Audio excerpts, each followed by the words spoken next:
Quasimodo.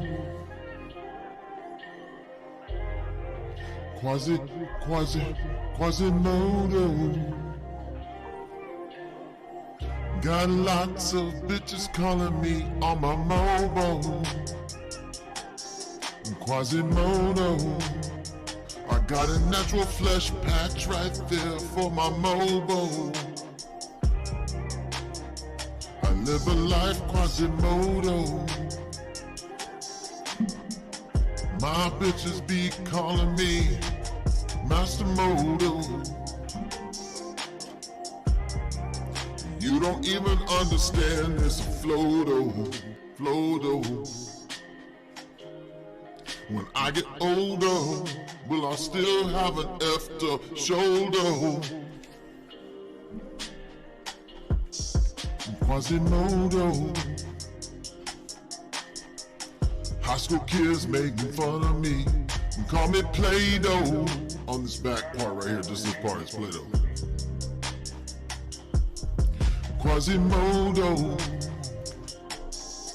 I'm up in my castle. It's very dank. I found her humpback chick, she was stank on it. Quasimodo, looking for a Quasimodo.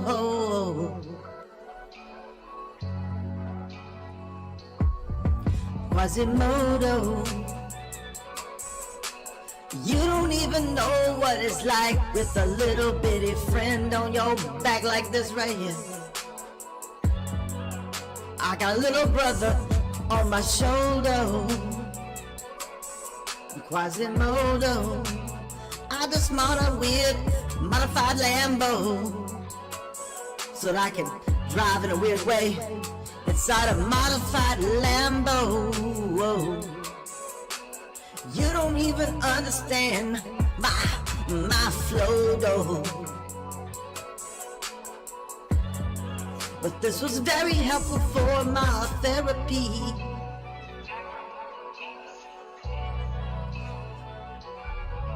Quasimodo. Shonak on the beat. Girl, why you backbiting, whispering, DMing, and talking, texting? I don't like that. It hurts my feelings. Girl, you always out there just straight gossiping. Why you wanna do it when I got you bling? Girl, you just out there just straight up gossiping.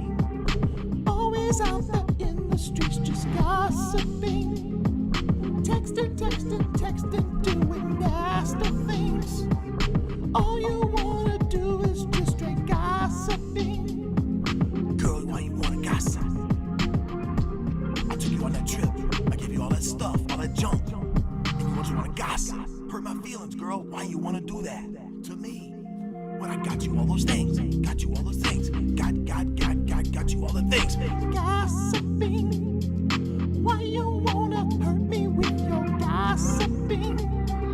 Backbiting ain't nothing to all of me. Backbite, DM, and texting. Why you wanna do that to me? Gossiping. Telling my friends I got a little bitty thing. Gossiping and gossiping. Whispering and backbiting going psst, psst, psst, psst, psst, psst. Rumors going crazy. It's like a fractal of rumors all around. Now the streets talk me down. They make fun of me because of you, girl. Please delete and remove all the texts that you sent out. I don't care to who. Just delete all of those bad feelings, girl. Gossiping. Why you wanna be just straight up gossiping? Sending nasty text to my grandmama. Even Granny thinks that I'm a loser now. Girl, why you wanna do that? It's just mean, straight up spiteful, gross. And it's also hurtful too. It's called gossiping. Perhaps Perhaps if you looked it up, you would know it's wrong. Gossiping. Why you wanna do that straight up gossiping? Girl, girl, girl, girl, girl, girl, girl, tag with me. Why you wanna tag all your girlfriends too? Tell them in a mass text that I love gossiping.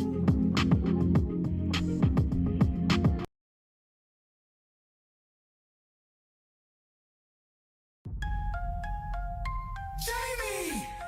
Could you make me an espresso? Okay, we're gonna open it up. Let's keep it on topic. 1 + 1 + 1 = 3. Icons are idolatry. But Jay, can I talk? But it was an ex-cathedra. If God is real, why does he allow evil? Why do you pray to dead people? Traditions of men, it's a no-brainer. You're such a tyrannical reigner.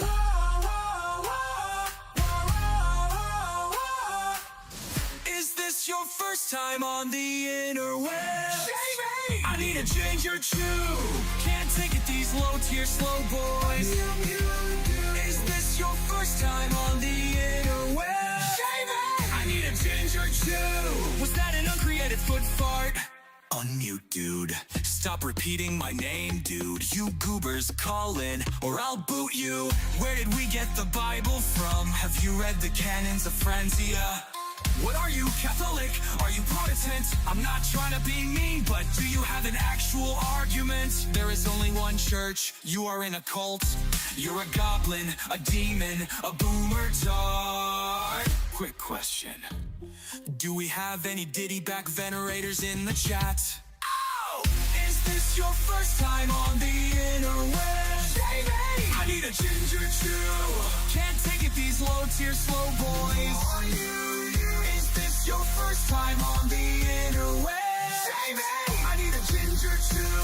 If you're a wine mom, front of the line. Unmute, dude.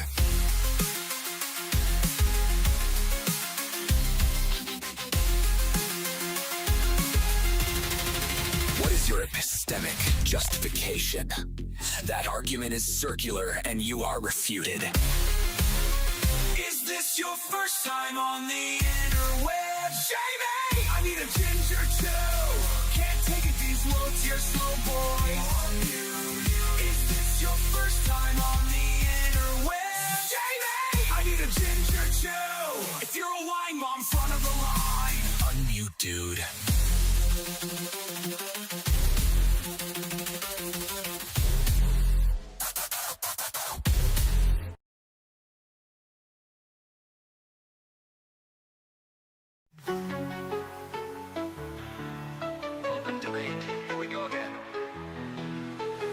Where do we get the Bible from? Did you even read the canons?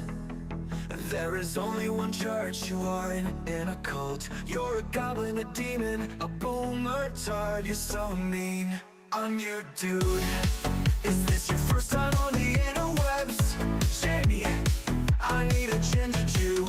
Can't take it, these low-tier slow boys. I'm your dude. 1 + 1 + 1 = 3. Icons are idolatry. Why do you pray to dead people? That's the traditions of men, you heretic. Wow, wow, wow, wow. I'm you, dude. Is this your first time on the interwebs? Shady, I need a ginger Jew. Can't take it, these low-tier slow boys. I'm you, dude. What's your epistemic justification? That argument is circular, and you are refuted.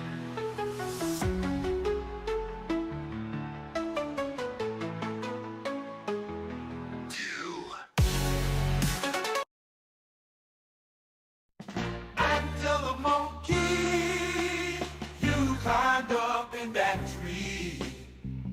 What you doing up there? Why you scared? Why you running from every debate? You ran from Andrew and from me. That killer monkey.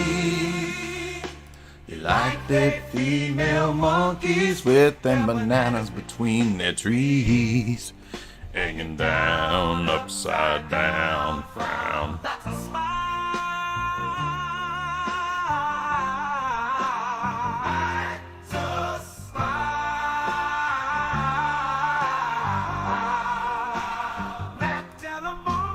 What you doing to me, Dilla monkey? Dilla monkey.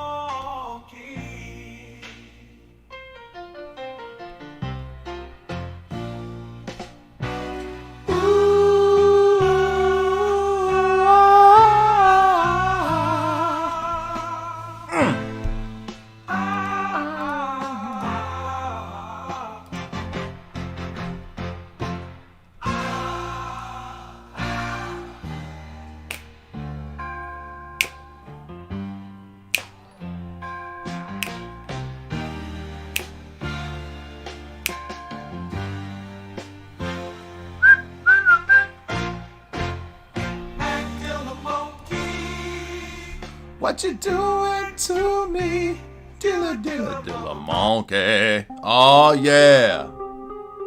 Welcome everybody. It's another open Jib Jab session. Remember Jib Jab? We need to bring back Jib Jab. Remember those funny bobbleheads punching Bush and Kerry? And then you could email it to your boomer parents. It's funny. Jib Jab. Jay on that good kush. I will say this. I'm not on any drugs at the moment other than stacks of Tony Moncanka. Tony Dillamonkey. Tony Montana cocaine stacks. I only had one stack. I had a piece of toast and then I stacked the mountain of cocaine on top of it like Richard Dreyfuss in Close Encounters. I was shaping it into shapes. Just kidding. But I do I do think I'm developing a little bit of a cold, and so I think the headache I had the other night was the onset of a bit of a cold. So I might be a little I feel a little out of it today. And you guys know that when I normally feel out of it, it's already a roller coaster ride. So I don't know what you're going to get today. We never know what we're going to get. That's why this is such a fun experience, and I never get tired of it, even though at times I get sick of it. What? Yes. Life is a contradiction at times, folks.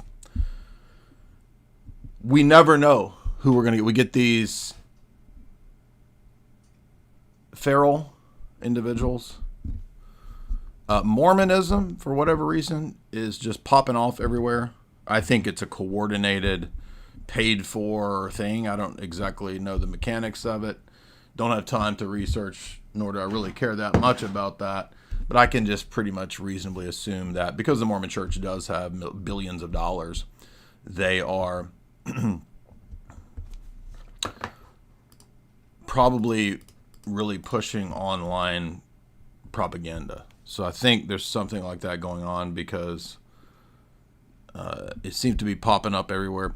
And by the way, any Mormons, you're welcome to call in. You will get the opportunity to talk. The way it works, though, is you don't come on and tell me what to do. You don't come on and deflect or commit fallacies. If you say dumb stuff, I'm going to interrupt you. It's just the way it is. Will you go and debate Messenger? Guys, send the people the link. I'm not chasing down every internet tard to debate. That's why we do this. If these wiggas want to come talk to me, they can do it right there. But no, I'm not chasing down goobers. I've evolved. I'm basically an E-diva, C-list internet celebrity status at this stage. I don't chase people down. They chase me to come on to my streams. You see, don't you know social dynamics? Don't you know how to establish frame? demonstrate value.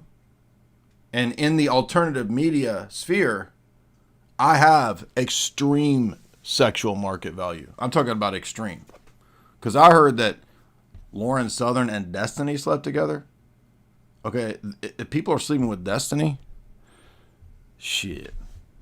I'm freaking Fabio, dude. That's all I'm saying. So I have to use this power wisely. With much Peter comes much responsibility, as they said to Peter Parker, right? Y'all don't even get my jokes. Y'all don't even get my jokes. They're flying over your head. When it comes to IQ, y'all are a bunch of short boys, and my jokes are just flying over your head. It's all right, though. Remember, I should have grabbed this when that Mormon dude called in the other day, except that it was out of my reach, and he was too stupid to even continue the debate with. But we got this bad boy right here. Bruce Orr McConkie. Bruce Orr McConkie. Mormon Doctrine, the classic.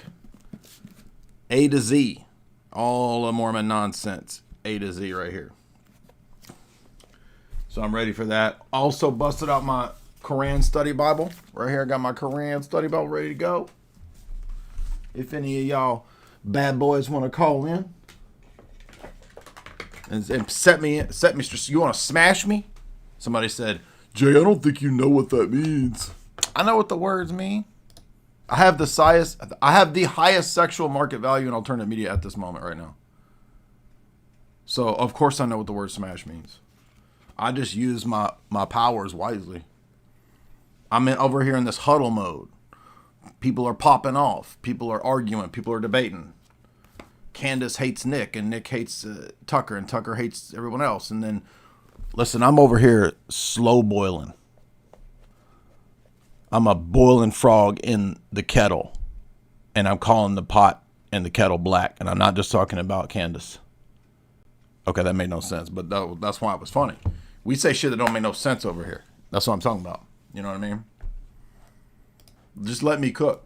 When a black man is speaking, learn some humility and silence. Now, this super chatter understands because he says, Jay, Chandler says for $10. I wanted to say this sooner, but I have 4 children that are quarter black. My wife is half black. I would like to give you another 1.5 in passes. Look at that. That's 12.5 inward passes.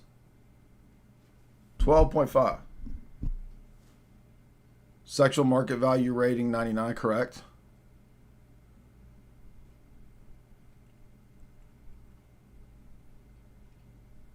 One thing that I get tired of is everybody speculating about who's a Fed. It's a Fed. Everybody's a Fed. Everybody's a Fed. I don't know who's a Fed, but sometimes it's not easy to choose and decide who's a Fed. Sometimes it is, right? The people that can get away with just saying anything incessantly, they're usually Feds.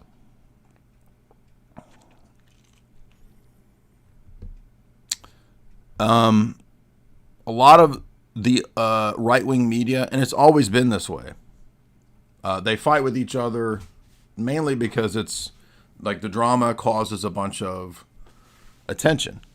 For example, I didn't plan the drama with Sam Shamoon, right? But when the drama with Sam Shamoon happened and I did live streams on that, I got like at least $1,000 per live stream. And I got 60, 70,000 views per live stream back then, at least on one of them. So in my little elite niche, high sexual market value side of the internet,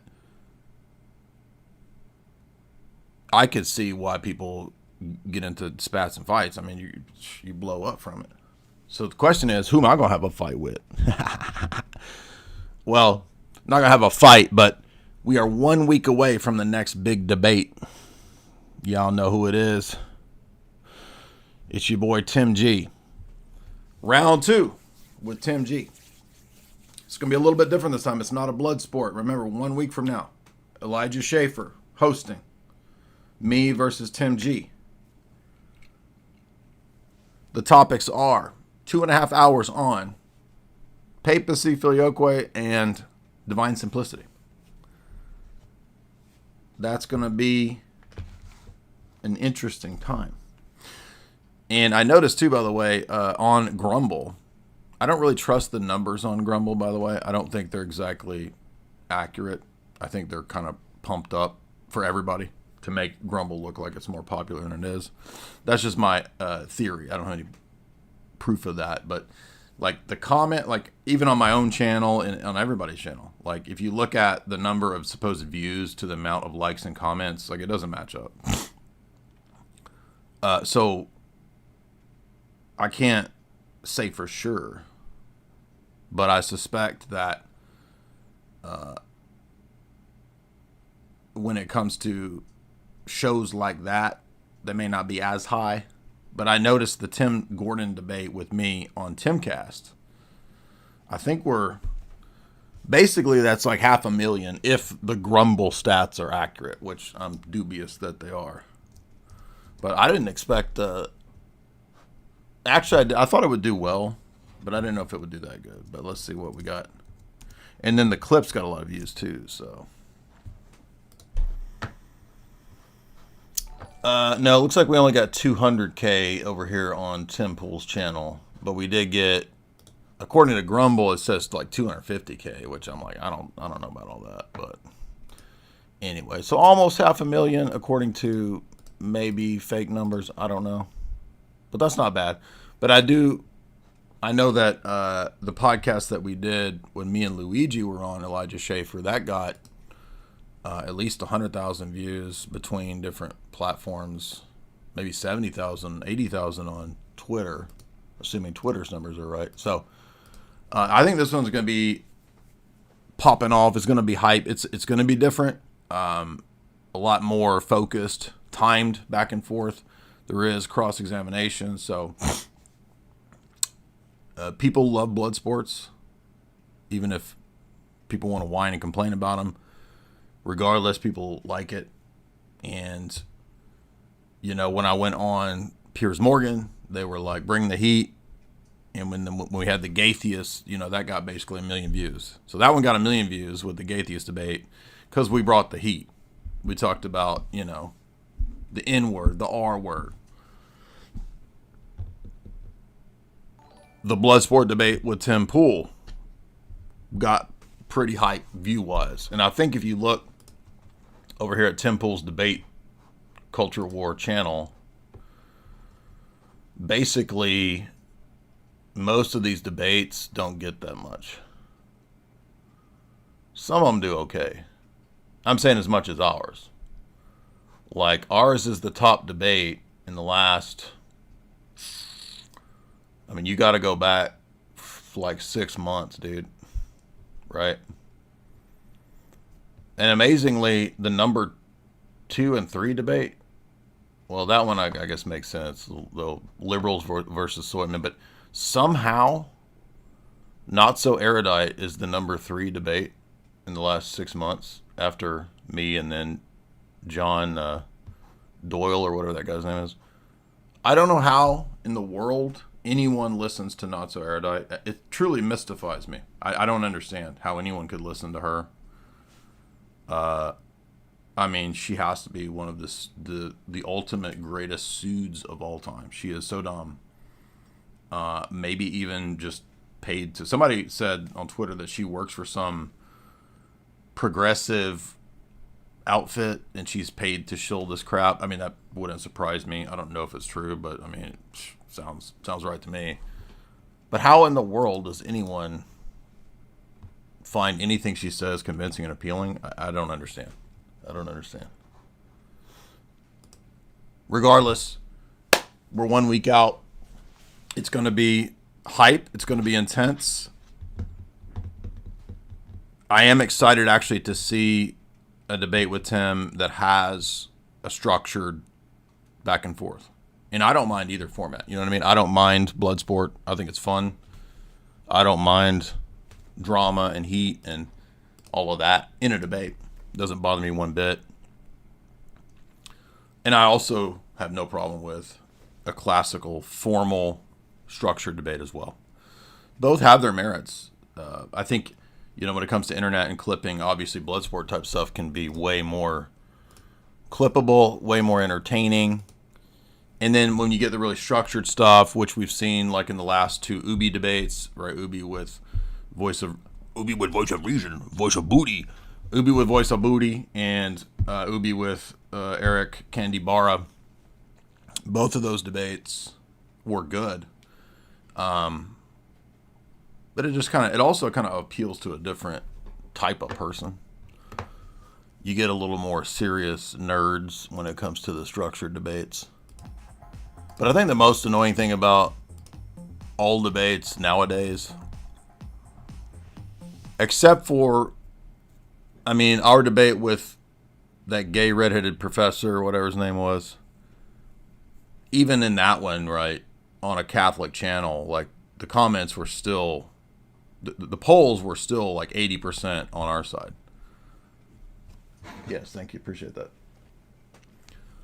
But I think I think we're one of the few people, people on our side of things that can debate even on the, when we don't have home court advantage and still come out in the polls on top.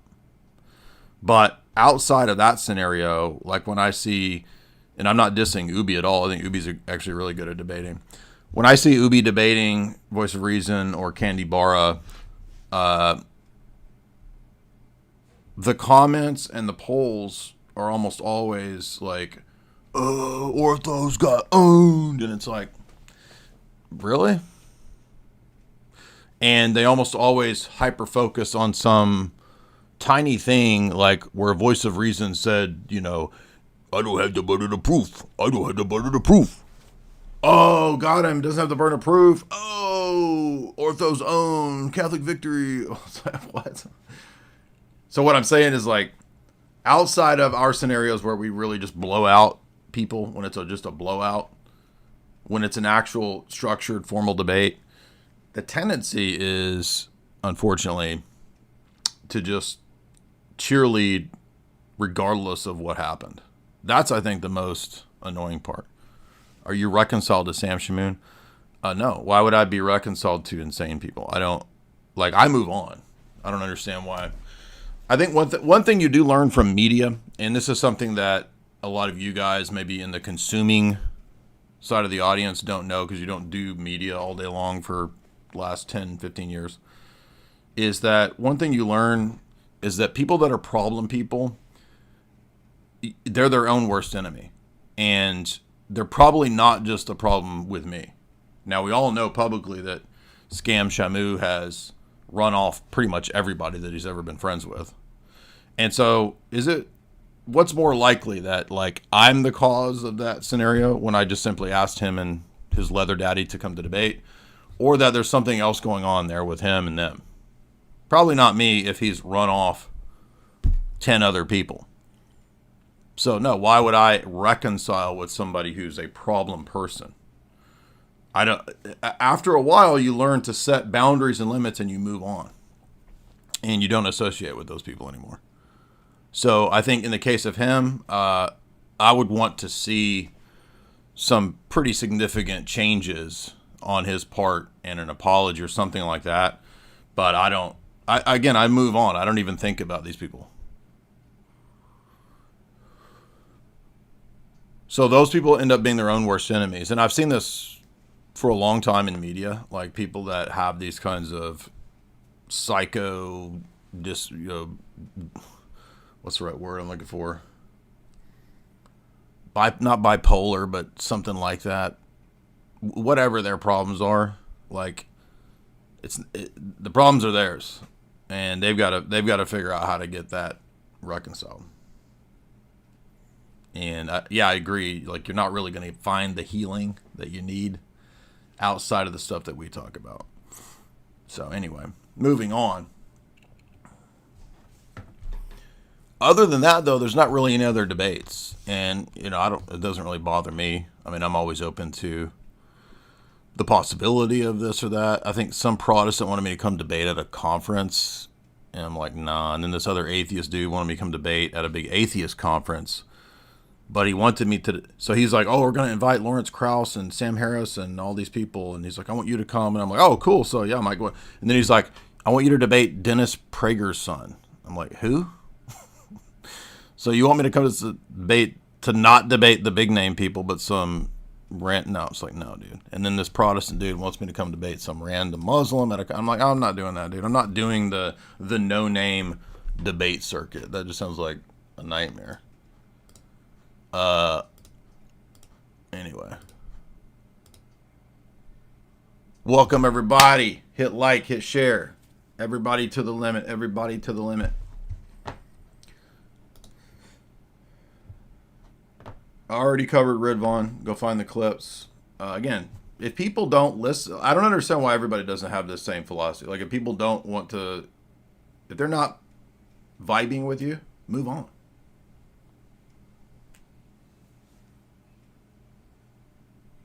A lot of y'all got some kind of weird codependency with your internet creators. And it's like, nah, dude, I break that shit off. I ghost them mofos. I game them mofos. Again, I got sexual market value 9,000 when it comes to alternative media. I don't need those people. Those people, they need me. Why? Because I'm hot. I'm the hottest cop on the internet right now. I'm not talking about no gay iDubbbz content cop. I'm talking about hot cop, dude. I'm talking about nice, sizzling on the grill. That's what I'm talking about. So anyway, debate-wise, I think really, it's only worth it to take a big debate. You know, if Andrew sets up something, if Piers Morgan reaches out again, okay, that sounds fun. I'm not going to some gaytheist conference to debate the second string no name atheists. It's like, dude, you almost insulting me, man. That's an insult to me. Did you not know I debated Matt Dillon Monkey, and you're gonna set me up with some second string gaytheist? Shit. Did you not know I was on Piers Morgan's? Shout out to Andrew. Did you not know I was on Piers Morgan's debating the top 2 20-year-old gaytheists on TikTok? Ish, sort of. Shit. And then you want to set me up? That's an insult to my brand, son, my person. That's an insult. Oh, you want to come debate Dennis Prager's cousin who lives in New York, in the Bronx Jewish district, who nobody knows? Hell no, son. I'm talking Sam Harris, Dick Dawkins, or none, or zilch, or nothing. You think I don't know my sexual debate market value worth? Shit. It's in the multiples of Bitcoin, son. I ain't no second stringer. This is varsity team. Varsity hot cop. Varsity sexiest debater. You better put some respect on that name. Put some respect on that name. You all here talking about Scam Shamoon. You gonna talk to Sam? I'm gonna talk to Sam Harris. That's where I'm at. Now, I thought we were gonna have a possible situation of a long time potential with Dr. JBP. There was a possibility, but I hear, I don't know if this is true, I hear that Dr. Peterson is sick again. I don't have any ill will. I want Jordan Peterson to get well and to do well and to finally kind of move in the right direction. That's what I want. So I hear Charlie Kirk is talking to an Orthodox priest. Look, things are changing, man. Whether you like Nick Fuentes and Groypers or not, this is all blowing up and becoming mainstream now. Ultimately, all this is good for us. Listen, all we got to do is just chill, be boiling frogs, I know that doesn't make any sense because that's actually against me because I would be being destroyed. Michaela posted about JBP taking a break. Yeah, I hope he gets better, but when this happened last time, he was in contact with Metropolitan Jonah, and I think Metropolitan Jonah set up a situation for him to go. It's in the bathroom.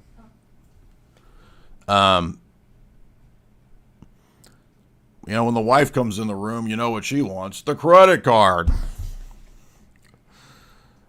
They said marriage was a martyrdom. Yeah, she's martyring the credit cards. I'm just joking. I'm doing boomer jokes. Anyway, so, I hope Dr. Peterson gets healing. Literally, I hope he finds what he's after. I don't think the spheres that he's in are going to help, to put it that way. No, I don't think he went to Mount Athos, but I think, well, I'm not going to say, but because I don't know. I just hear stuff like secondhand, so I don't know. Anyway. I tell you, I don't get no respect at all. I don't get no respect at all.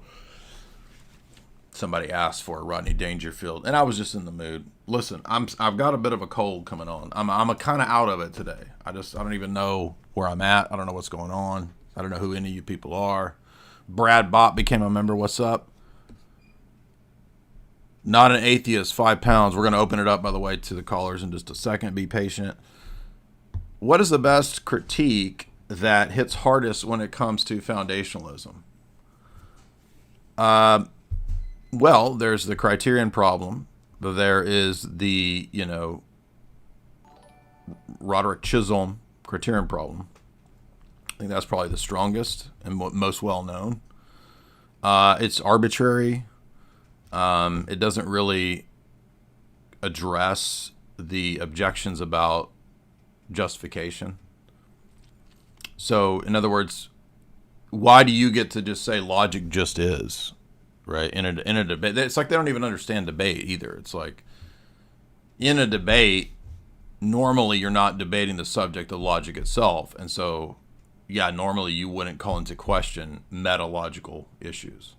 But if the debate is about logic itself, then you can't just say logic just is, right? Because that's the thing in question. But foundationalists, like they short circuit when you bring that up. So I think criterion problem is just forever the unanswerable challenge. But I think there's some other variations on the criterion problem too. You could say, one of my arguments is you could say, well, what are the things that are self-evident? Okay, and then by necessity, you have then an assumption or some criteria standard which tells you the things that are self-evident and the things that aren't. But that would mean that there's a more fundamental standard by which you're delineating the two, and thus everything self-evident is no longer self-evident, which, again, is just kind of a variant on criterion problem. Dog sends 200 strange squiggly currencies. Does everybody in the world have to become Orthodox to have a global religious baseline? Or are there other leeways for forms of religion? I'm asking as a Hindu. I think that's the fundamental difference between traditional Christianity and any kind of Hinduism, is that, yes, we do believe that it's absolutely necessary to convert. Jesus says, I'm the way, the truth, and the life in John 14. So there's no way to have syncretism, right? Christianity is an absolutist position, and it's not a syncretist position. Hinduism is built on syncretism, that you can have multiple forms of the religions and so forth. No, because ultimately that leads to like relativistic, subjectivist ethics. Yeah, again, I mean, I don't, I met Nick Fuentes in our debate that we did on Worski in 2016, 17. And I mean, I met him in person in Georgia 2019 or whenever that protest where we went and met up with Alex and we protested, and I met Nick there. On a personal, I've never had any issues or problems with Nick. I've only been around him twice that I can think of. I don't agree, obviously, with the Tradcat stuff. I think that's the main criticism I would have is that, when it comes to the political critiques, in my view, politics is downstream from theology and religion. And I know that's kind of contrary to what most people hear and think, because most people think, well, religion is secondary. All I care about is the politics. And I don't disagree with people doing political analysis, and probably a lot of, I don't watch Nick's show. I catch clips every now and then, but I don't see every one of his shows. But I would guess that the criticisms of foreign policy and open borders and most of the stuff that he talks about, white people being shit on, all that, I would agree with. But I disagree with a lot of the solutions in terms of the Tradcat stuff. I think at one time he was seemed like he was moving in the direction of traditional Catholicism because he was criticizing, like the political stances of the Vatican in terms of open borders and stuff like that. And then it seems like he he's like, I'm not going to be a Tradcat. I'm just a normal Catholic, I think, which I haven't kept up to know if he still holds that position. I think I did see him interview Tim Gordon, so I watched that whole discussion a few months ago when they did an hour and a half, 2 hour interview. I watched that, and I watched obviously the discussions of Nick with Alex. I think I missed one of those debates, but I sympathize with the plight of the 20s-ish single guy who's a white dude, because I was in that scenario. I know what it's like to be in that mindset. I know what it's like to have the feeling that the whole world's against you. And I felt that way in the 2000s when I was in my 20s. And I'm sure it's 10 times worse now, given how much of the dystopia has kind of come into fruition. But I guess what I would say is I think it's complex. There's a lot of stuff going on. Like, for example, the spats between the media people, a lot of that is people wanting media attention. And I don't know why. I don't know the motivations as to why Tucker and Candace would have teamed up to do the anti-Nick thing. I'm not sure what they thought they would get out of that, unless they just thought it would be a lot of clicks and attention, which I'm not even criticizing that, because that's just how media works, right? How old am I? I'm 60. Yeah, I'm 60 years old. You can't debate your way out of this situation. I actually agree with that. I mean, I realized in my 20s that, and I think as Nick matures and gets older, hopefully he'll, kind of learn and see a lot of the things that I understand. I don't know, maybe not, maybe he won't. Who knows? We don't know where things are going to go, but I think you can have perfect presentation, perfect truth, perfect argumentation, and that's only going to go so far. You know what I mean? Because society is, I don't mean this in a black-pilled way, but I think everybody goes through these phases. When I was in my 20s, I thought I could argue everybody into the right positions. I thought I could, refute Zionism intellectually and this and that. And then you realize, and other things have changed a lot, so there's a lot more attention to these topics. But in the 2000s, there wasn't. It was like ghost town, and you're pretty much alone, except for you and a couple other crazy people on the internet. Yeah, pearls before swine is a good way to put it, in the sense of talking to all the normies. So I kind of don't know. I mean, I'm actually kind of surprised. No, you're not even understanding what I'm saying. I'm not talking about giving up. I'm saying that you learn that logic and reasoning isn't going to get you very far. So you have to take other courses in life. So see, it's people are just so quick to be stupid and not even understand what's being said. What I said was that the solutions have to be as good as the critiques. So we can talk about white dudes getting shitted on and how bad it is with women and this and that, but that's not going to solve anything, because for example, when I go to YouTube and I see the most popular videos is everybody commiserating. And there's a place for commiserating and all that, but it's like, how much commiserating can you actually do, and what are you actually getting from endless commiserating? I'm not talking about Nick's streams. I'm talking about on YouTube when people talk about, oh, the wages are going down and this and that, and oh, I can't find a girl and a date and this and oh, women are so evil and it's all and the Jews. All of that can be criticized and can be topics you discuss. But what I'm saying is that you also got to have solutions. And if the solution is the stuff that I talk about in terms of Orthodox Christianity, not Catholicism, not papism.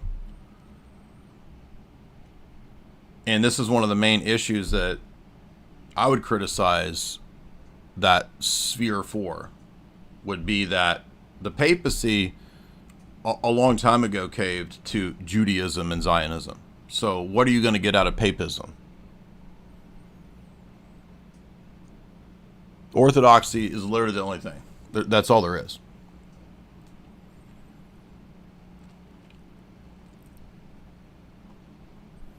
But people who are in their 20s are extremely idealistic, and they think they're going to change things the way that 20-year-olds think, and it's not going to work. The world as it is runs on things like money. So I actually agree with the last thing that Nick said when he said guys that are young need to focus on quietly building up their power levels. That's what I agree with. Now that's in terms of like your life and your personal sphere, right? He's missing, of course, the big piece, which is Orthodox Christianity. That's the thing. Does that make sense?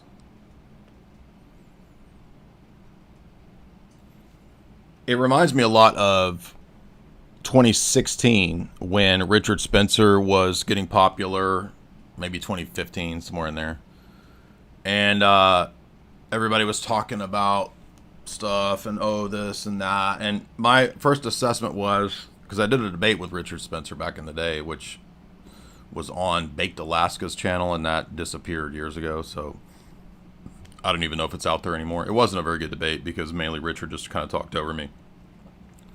So in that debate and after that debate, as I thought about it and what his proposals were for things, I saw the flaws were that you're not going to have this cultural social change through a cult of personality individual with Nietzschean ethics. And that's essentially what you had with Richard Spencer. And then that faded away. He started dating a girl from the Satanic Church and then eventually ended up being a Democrat. So that fizzled out. And at the same time, you had Seville, which was pretty obviously going to be some kind of giant setup. So it's like, I saw all of this rising, failed right-wing stuff back then. I didn't associate with it or support it because I saw the same types of flaws and problems. Now, if you fast forward to today, what Nick talks about is obviously light years better than what Richard Spencer talks about, because obviously Catholicism is better than like gay Nietzschean stuff in general. Although when you actually get into Catholicism, it's actually just gay Nietzschean stuff. So in the reality, it's not that much better, but at least people think the way normies think. They think, okay, well, at least Catholicism is, there's Jesus and there's, the Trinity and this kind of stuff. So what I'm saying in the long run is, regardless of the cult of personalities, and I don't even care about that anymore because that's just how humans are. Humans are always going to be following personalities. And this is something that you don't really understand when you're in your 20s. You think you're going to convince people with ironclad argumentation, logic, and ideas. And then you realize that that's very few people that are actually convinced by that. People follow personalities, drama, cult of personality. That's just how humans are, and that's fine with me. I'm reconciled with it. I don't care. I remember when I first started listening to Lord Voldemort, I had this phase in my 20s where I was like, oh man, it's like a cult of personality. And then as you get older, you're like, well, that's how humans are. Humans, we have a tendency in that way because we want to be discipled. And I don't mean that in like a weird, creepy way. I mean like in the sense of like everybody is ultimately seeking a spiritual father. So we're not meant to be sort of do-it-yourself or on our own type people anyway. And that's why in the Orthodox sphere you have these checks and balances, right? You have not just your spiritual father, but in the world of Orthodoxy, you're going to be checked and balanced by multiple people and clerics. Hopefully, right? If you're in the right scenario. At least that's been my scenario. And it's been helpful. It's been good. So, point being is that we can have a lot of the right critiques, but as you get older, one thing you realize is that, again, outside of the realm of spirituality, which is the ultimate answer and solution, the right spirituality, you're not going to change things in society without having your own power levels changed. That's what I'm trying to say.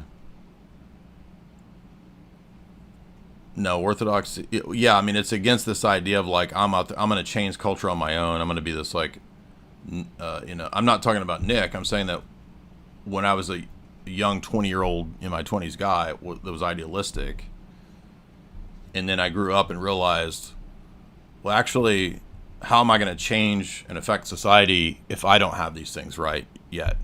Like, I don't have, when I was in my 20s, I was trying to, work on academic stuff, and I'm going to be a professor, and I'm broke, and, I just want to read my theology books and philosophy books, and, I read all about Zionism, and I read all the, Western civilization texts and this kind of stuff, and I was all into that. And I was very argumentative and active online with all that. And then I realized I don't have any money. I don't have any assets. I don't have a wife. I don't have a stable situation going on. I'm just living out this stuff on the internet. And then I realized at a certain point, like, that's really immature. So, the real way that we change things, again, I'm not dissing, obviously, this through the spirituality and conversion to Orthodoxy ultimately. But I agree with what Nick said in that last video, or that clip that was going around, that he said what young guys need to do is focus on building their power levels. That's it, right there. I agree with that. Anyway. Another thing I learned, too, is that for normies and people out there in society, like, they're not ready for a lot of stuff. It takes time for people and the Overton window to swing back in the right direction. Because I remember back in the 2000s, right? I started listening to Lord Voldemort in 2003. And I never would have thought that the stuff Alex talks about would ever be mainstream. Well, that became mainstreamish about 10 years ago. So now we're at this pendulum swing where the stuff that, Nick was like the level beyond that, hardcore, just in terms of topics, right? Now that's becoming the discussion. So it's interesting times. I don't know where things are going to go. But again, I think that the main issue is that papism isn't going to be the solution. I mean, the papacy literally every day talks about open borders. I mean, that alone, that should tell you right there. I mean, so, Wayward Frequency, $5. Oh, crap. We're going to have Top G versus Jam Master J. Yes, 7 days from now, we'll be back on Elijah Schaefer's channel. We'll be talking about papacy, filioque, and divine simplicity with Tim Gordon. Structured, formal debate this time. Volturu, $5. As Orthodox people, how can we instill change if debates only go so far? Are we cooked? Again, why do you feel that you have to cause national social change as an individual, right? as you get older, again, you start to realize, and again, this is like 99.9% of the people, right? There can be some situations where somebody ends up, it's like one in a million. It's like a lottery ticket, though, where like one person ends up in some crazy, powerful position where they can actually do things or change things, right? Again, whether good or evil, like not everybody's going to end up in an Elon Musk scenario where they can, buy Twitter and affect and change the discussion. Again, I'm not, whether you think he's good or bad or whether you disagree or whatever, like very few people will be that. So most people are going to be working a job, trying to find a mate, and doing those kinds of things. That's going to be most of their time. So when you say, how do we change society?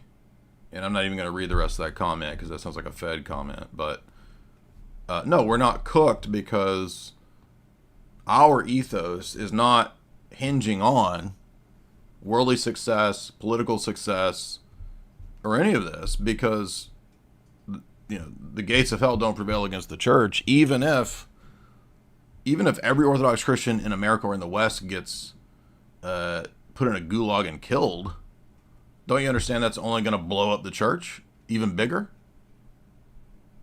The numbers would be insane. That's what happened in the first 3 centuries. The Roman Antichrist satanic emperors killed 3 million martyrs, thinking they would stamp out the church because they were motivated by the literal satanic spirit that impelled them. And all it did was empower the church to take over the empire, create the Byzantine Empire. So if there was a global Zionist persecution of Christianity and the Orthodox Church, and they stamped out a vast portion, all that would do is explode the church to take over the world.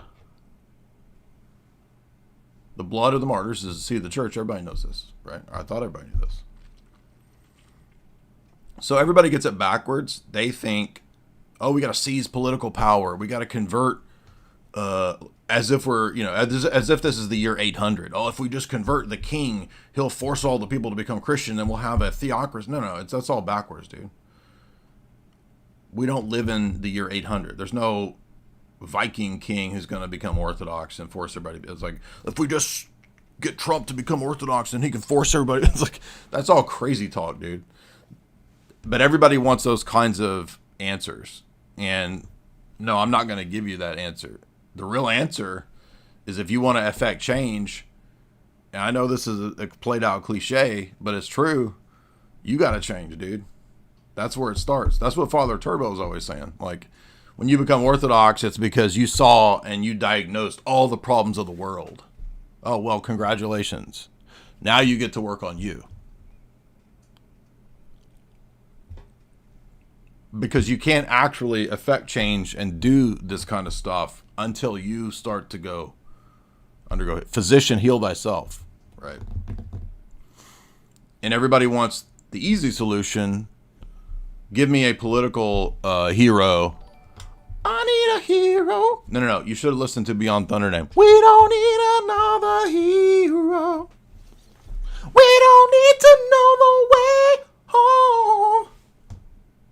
I'm trying to tell y'all, all we want is what's beyond the Thunderdome. That's it right there. Look, Mel Gibson's hanging out at Orthodox churches now. Things are going in the right direction, y'all. All we got to do is sit back, let everybody cook, let everybody go crazy. We slow boil, and as the papacy continues to implode, people will come in our direction.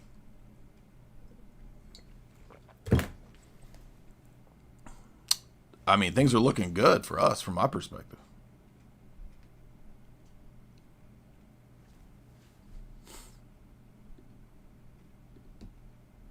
If you want to support the stream, you can do so through super chats.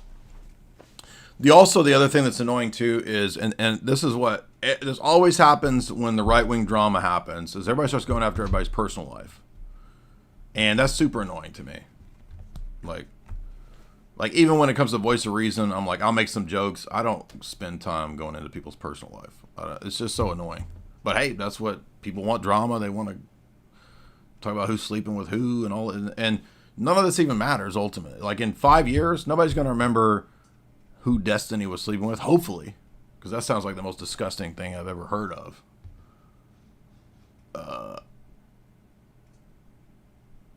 Now, I will say this, that the one thing that does relate to this is that when it comes to the sexual stuff, the one way that is kind of relevant is that can suggest people being compromised. But we're at this, ironically, we're at this point where everything is so degenerate, and you almost kind of expect every influencer, right, to have done something. It's like, now it's almost, now it doesn't even matter. Like, it doesn't have an effect like it used to. I'm not saying it shouldn't be that way, like we shouldn't have virtuous officials, but it's like, dude, I've been reading espionage and sexpionage stuff for 20 years. Like, this is par for the course, okay? Like, do you think if you went back 50 years, there weren't TV influencers who were having sex with people, and presidents sleeping with Marilyn Monroe, and the brothers sleeping with her, and the mobsters? I mean, none of this is anything new. And just read a book on KGB entrapment. Like, they were masters at sending gays and all this kind of stuff to co-opt people. So I'm not calling anyone gay. I don't know people's. I literally don't pay attention to the personal drama at all. And I think that's also perhaps a bit of maturity, right? Because if you read the section when in John, when they're talking about the woman who's being accused of adultery, and Jesus says, "Let he that has no sin cast the first stone." Well, what usually happens, or if you read the gospel closely, it says that, and they all left, beginning with the oldest, because the ones that were more mature, the older ones there, had more time to live and had been through things and had sinned. So I'm not saying that you don't care about virtues in your media leaders. I guess what I'm saying is, like, I would not have high expectations for virtues in media people, because media people on average are kind of like actors and Hollywood people. They have a tendency to have egos. They have a tendency to be kind of narcissistic. They feed on the drama. It's just reality. That's what I'm trying to say. So there's some balance here, some midway. I don't exactly know what that is, between having some concern for your influencers and your leaders having virtues to some degree and hopefully not being compromised. But now, like you said, TP, exactly, like X, now when you go on X, it's all this, right? So it's almost like you can't avoid it. So, I don't know what to say. Like, I agree. Ultimately, you got to have your faith in Christ and not in, what do we say in the liturgy, right? Not in princes and sons of men. Put your trust not in princes and sons of men, that we sing every Sunday. And the same goes for media people too, right? So there's some balance here between not obsessing over, like, who touched whose butt at what convention and who slept with who, but also at the same time recognizing that those people can be sus, but anyway, I don't know what else to say beyond that. There's a balance here, and I don't know exactly what the perfect balance is. Am I conveying accurately what I'm trying to say? It's a very complex thing, because you're dealing with the new media, the new right, the dissident right. You're dealing with all kinds of stuff. But, I mean, to be honest with you, I've never really disliked any of these people, honestly. Like, I've always liked Lord Voldemort. He's always been super supportive. I have nothing but respect for him. Never had any problems with Nick. Never had any issues. Always gotten along with him. I don't agree with everything, but it's never been a problem. Most of the Candace streams I've watched, I've liked. There's obviously, when she became Catholic, I disagree with that. Did some critiques of that. Always liked Tucker. I'm a big Tucker fan. Have nothing but props for Tucker for putting me in his last episode of the Fox show. So I don't know. It sucks to see people kind of fighting over stuff, but at the same time, it's like, well, that's what media is. Media is a bunch of fighting. And there's a lot of complex things going on. You got young guys that are in really difficult scenarios. We have a legitimate hatred and attack on white people. We have crazy open borders. I mean, and I would say this too about, keep in mind too, in terms of like young people who have grown up with the internet and the toxic culture, like everybody's been damaged by this toxic culture. So I think we should try to be merciful and patient to people as well, especially young people who, I mean, I can't imagine, in the 2000s it was tough. Like, I can't imagine what it's like being a 20-year-old right now with the prospects of work and women. I'm not saying that justifies touching dudes' butts. Never had an issue with that. But I guess what I'm saying is, like, I feel sorry for and I have compassion for young people because a lot of them are under an attack that is even beyond what they could conceive. I mean, you have to understand that, like, the flooding of prawn into the world, the toxic sludge culture, the brainwashing of the institutions, the toxic food and stabbies, like, all of this has created, like, it's been devastating. All of the conspiracy stuff, well, not all of it, but the conspiracy stuff we talk about has all come to fruition. We are living now in the beginning of an attempted dystopian rollout. All the stuff in the movies that I grew up with is here. So we can't be too harsh on these young people who are 20 and are coming into the literal rollout of sci-fi dystopias. You know what I mean? So they're victims. However, it's also true that we can't allow victim status to be an excuse for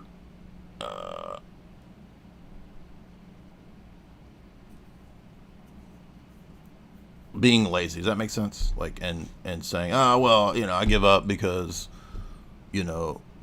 women suck and there's Jews or whatever. Like, that's not, I'm not saying that Nick says that, because what Nick said the other day was actually correct. He said, young dudes should not worry too much about what we're talking about, and they should focus on building up their power levels. That's what I've been saying, dude. I agree with that. Again, people's personal stuff, whatever. The other thing, too, is like when people get really worried and concerned about who's a Fed, who's CIA, who's a FBI. Like, even if the people that you're all concerned with are, and I'm not saying there are, but like Nick, Tucker, Candace, whoever, ultimately, what is that really going to be a huge deal for you in your life? What if they're all Feds? I'm not saying they are. What if all of them and Alex Jones and me, we're all secret super Feds? Now what? Is that going to get you Bitcoin? Is that going to find you a wife? Is that going to create a new media of pure righteous people who aren't spies and agents?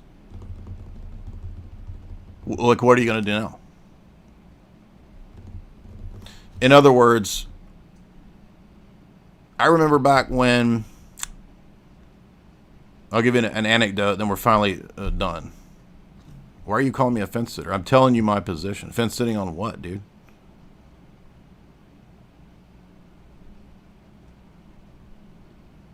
I've had the same position on all this stuff for years. So why are you in here calling me a fence sitter when I'm...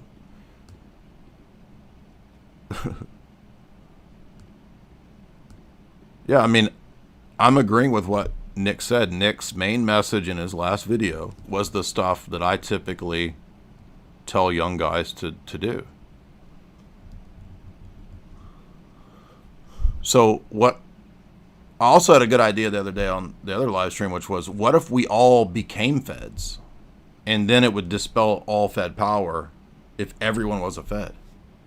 So I want to, everybody should just apply to the FBI and the CIA, become Feds, and then everyone, then Feds have no power. Look at that. How's that for an idea? Here's what I've seen in the last 8 years. Okay. Anecdote, evidence. In our Discord, the guys that converted in 2016, 2017, guess what? All of those mods are now married and having kids. Some of them are priests, some of them are deacons. Doesn't mean you have to become a priest or deacon, but all those people that we were first helping to convert in 2016, 2017, they actually underwent a maturation and healing process to where they are now either all married with kids or having kids. Shout out to Kai, shout out to David Erhan, shout out to Chase. And I'm not trying to leave out the other mods. I mean, we had an awesome, just amazing team of dudes that actually put this into practice and became respectable dudes and men. Kai's about to have a baby. I'm sure, I mean, Lewis is dating someone. I'm sure he'll be married in the near future. But, like, it is possible to do these things. And again, that's a testament to the fruits that orthodoxy produces, is dudes actually changing. Actually, yes, David Erhan's married now. Props to David. Congrats to him. So the white pill is real, dude. It's real. But it can also go sour if you take the white pill and go into something stupid like Protestantism. In my view, papism, big mistake. Father Deacon, did you want to maybe comment on this with like young guys and the internet and maturation? And so like I said, like, I don't know what you guys in the chat are getting mad about. Like, I literally agree with all the message that Nick gave in terms of what his ultimate message is for young dudes. I think it was positive. Whether you disagree with him personally, you think he's compromised, whatever, what he said, I agree with, and it was a positive message. But I still respect. I don't know much about Candace. I'm not really. I mean, I'm not saying I don't respect Candace. I just don't really like the. I've seen maybe 3 of her live streams. I was disappointed to see her going Roman Catholic, but that's it. I don't know what else to say. I mean, I still respect Tucker. About the CIA stuff, it's like, I mean, I agree with Alex's assessment because he talked to both Tucker and Nick on this issue, which is Tucker knew that his dad worked at Voice of America and had a relationship to a degree with the CIA because Voice of America was a CIA thing. But Alex was explaining what it sounds like actually your dad had a much more important role in the CIA than even you knew about. And Alex was arguing that they probably didn't even tell Tucker that. That's actually true, okay? That's actually the way that stuff works. My family didn't tell me that my uncle did a lot of high-level intelligence stuff for the Air Force, not the CIA, until I was like 30. And he'd been dead since the 90s. So they waited a long time before they told me about the missions that he flew, all the translating of Soviet transmissions that he did, flying out of Turkey, because this was like 50, 60 years past when the events happened, right? And so I can believe that they probably didn't tell Tucker that, or that Nick or Alex or somebody figured out, oh, your dad was actually much higher up than just being a person who worked at a media outlet, Voice of America 4. Yes, the Air Force. It's not.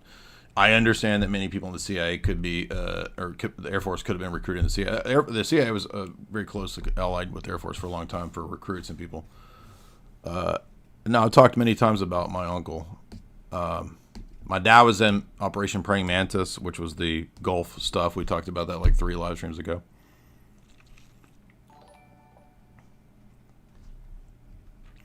Yeah, so like V. Scott said, Tucker said that he knew that his dad worked with the CIA. He didn't know that his dad was a high up CIA person, and that's typically true for families because, like, if you're a high up person like that, you don't tell your family because now your family's a liability. People can go after your family.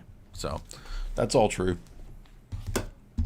No, my uncle was an Air Force translator and intelligence operative flying missions out of Turkey over Soviet areas to translate Soviet transmissions because my uncle had a really good proficiency with languages. I didn't get that, but my uncle learned like 5 languages. It's crazy. And he lived a very exciting life. I mean, he could have been CIA, and I just was never told this, but all I've ever been told or known was that during the Cold War, he was an Air Force translator, basically. And they would fly in planes that were dressed up like commercial planes, and they would fly over the Soviet spaces and just listen to what the Soviet bases were talking about, and he would translate. And the one thing he did that was famous was that he translated the first ICBM launch. So what I was told was that they did offer my uncle a Pentagon position, and he turned it down. And I could confirm he turned it down because he would have to go live in D.C., and my uncle was a hunter-fisher woodsman. He hated anything to do with, like, D.C. city life, so he did not accept that. And after he left the military, he became a hunting-fishing guide, which is what he did, like, all the time. Hush Tones, $5. I've acquired 3 inward passes. I will give them to you if you'll accept them. So it's like Alex said too, like when people say, oh, so-and-so worked for the military intelligence, or so-and-so worked for this or that, like that's not even that big of a deal. And by the way, a lot of those people are actually some of the best people. So the internet conspiratard world that thinks that anyone with any familial association with the military or the Pentagon or the FBI stuff, it's just so stupid, right? Because many of the people that work for the government in those agencies are compartmentalized. They're not running all the black ops. That's a very specific small group of people, niche people.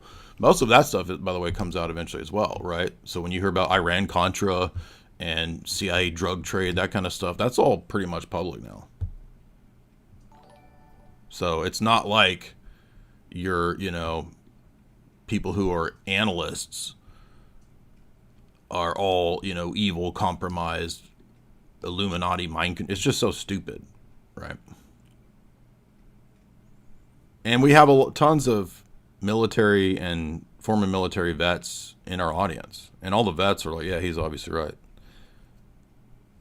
Father Deacon, are you there? Did you want to say something about young guys and media and all this? Yeah, I like what you said about, there's a lot of people that complain about the mods.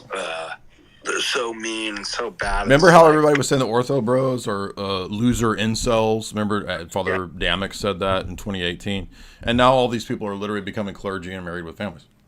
Yeah, like the ideal of what young men should do. So, I had Father Sebastian on yesterday doing a talk. We talked about that. Ortho bros are not the problem. The young people are not we all have problems, right? Of various things, being with various ages and difficulties. But it's quote unquote, the ortho bros, those guys change pretty fast in the church and mature. So this talking point that the ortho bros are the biggest threat to the church. You know what's the biggest threat to the church? Liberals and Democrats. Yeah. Those people, they come, unlike, right-wing conservative or ortho bros and various other groups, they don't come in with a mentality of progressivism that the church needs to change. And so they change pretty fast. We all come in with baggage and problems, and all the priests that I've talked to agree. Like, yeah, they're great. Like, yeah, they've got issues like everybody else, but they heal pretty fast. I mean, just look at, again, the mods is an example of that. The biggest threat is the one thing that most priests and bishops won't talk about. It's Democrats and liberals and progressives in the Orthodox Church. They want to subvert, they want to change the church, and they don't change. It's very rare. I've only seen a couple times where I've seen Orthodoxy, somebody let Orthodoxy heal their liberalism and progressivism. And I'm like, nobody will talk about that, right? So it's just so stupid. I mean, what are your thoughts on that? Yeah, I mean, it's like, and Rachel wrote that great article some years back explaining how it's not just at the base level. You've got liberals and Dems and just awful NPCs who think that it's their job to save the church with their gay crap or whatever they're trying to do. But you also have the top-down money coming from foundations, corporations, etc. That's another big part of it. So it's like pressure from above and pressure from below is what. Yeah, they're not going to call it. They don't want to lose their donors. They don't want to lose the people. You know, I was talking today in the prayer stream. I'm like, and you know, you and I criticize MAGA and conservatives and Republicans all the time, but they're not a moral equivalent to the Dems. Like, I just don't know how any, like, priest, and priests say this, like, well, there's good on both sides. I'm like, yeah, but, all right, so let's just assume the politicians are all scumbags, and they do wrong thing. What is the party platform, though? As dumb and retarded as Republicans are, they don't have a party platform of a Malthusian death cult agenda, right? Like, that's literally what, and, you know, people who were Christians or are Christians who were pro-life, they were booted from the Democratic Party. They basically said, you are not allowed to be pro-life in the Democratic Party. So I don't understand how... they're objectively evil. Like, that's the thing is, like, yeah. Yeah, they are the globalist Malthusian death cult party. Like, I don't... Then, of course, you get the, like, well, we don't need to be one issue voter. It's like, oh, really? So are you saying that you could join the tiny mustache man party and be like, well, you know, it's just kind of bad here, but I'm not a one issue voter. You see, aren't they good on family values and got a kind of good socialist program and healthcare program and stuff? So I'm not, oh, no, that's not allowed. See, so I'm like, you guys are full of crap, dude. I mean, but nobody wants to call out the Dems and progressives. Because, like you said, from above and below. You're talking about in the sphere of the Orthodox world, the people who say that Ortho bros are bad. Yes, exactly. That's why I told some of the other priests, I'm like, I will not take any of these people seriously calling out the Ortho bros until they actually call out and be like, we've got a real problem with people voting Democrat and progressive. And that's not to say everybody wants to throw you into the dialectics. Oh, you're a Trump person. Well, no, I mean, but again, like people are saying in the chat, like a Second Initiative says, a bobo should be a deal breaker if you claim to be a Christian. Yeah. Yeah, that's right. And by the way, I mean, there are patterns that you guys will notice that if you really take time and look and pay attention to the people who quote don't like Ortho bros.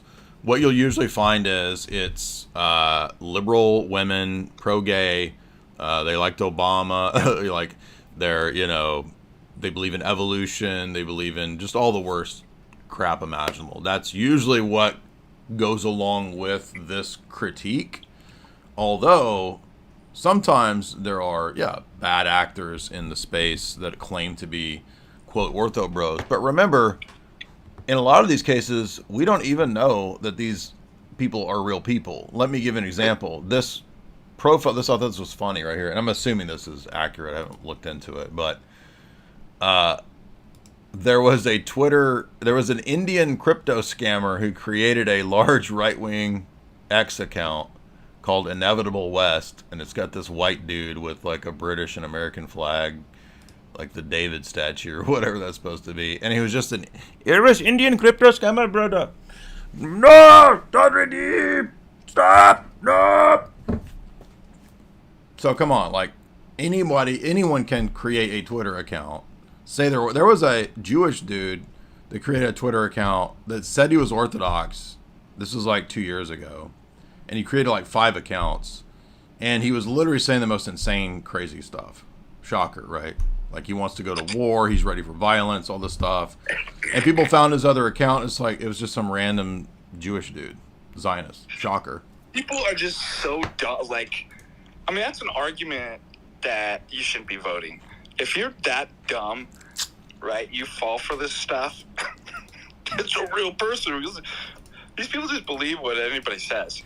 Yeah, that's what I was thinking about. Like, you know, profile. Well, remember, a lot of these people are Gen X and Boomers, right? So the liberal Christian sphere, the liberal ortho sphere, these are 50-year-old fat women who don't know anything about internet culture and meme language and meme warfare. They see some profile that was literally created like a month ago with 2 followers, no picture, and it's, yeah, I can't wait for the Ortho Bros to go to war with me, Or I can't wait to storm the Capitol with the Ortho Bros. And they're like, whoa, look, they're calling for violence, like they did with Abbott Trefon, and Abbott Trefon picked up a toy gun, and all of these insane people went crazy, saying it was like a call to violence.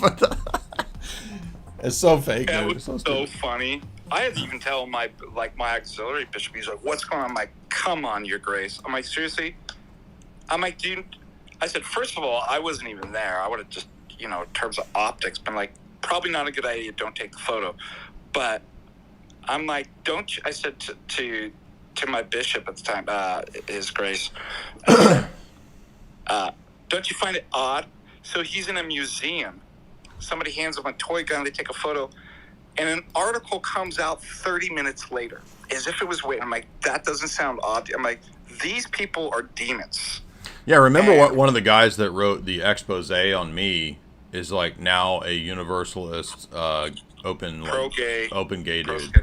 Yeah. So, and I told you guys at the time in 2019, whenever he wrote the expose of me, and I'm a cult leader, I was like, give him time, he's going to come out as a universalist, perennialist gay dude. And that's exactly what happened.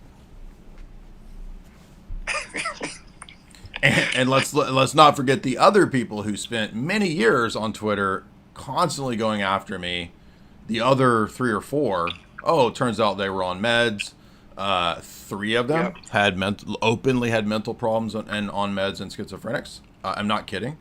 Many of these people left the church and left. This is what these dumb normies they're investing in. Mentally ill people on meds, Skittles, Universalists, like, congratulations. And once it comes out, it's just, you never get a public apology. It's just like, well, I don't remember saying that. I never said egg on their face, right? Yeah, well, I've had one dude call in and apologize. Remember him a couple days ago? That was pretty cool.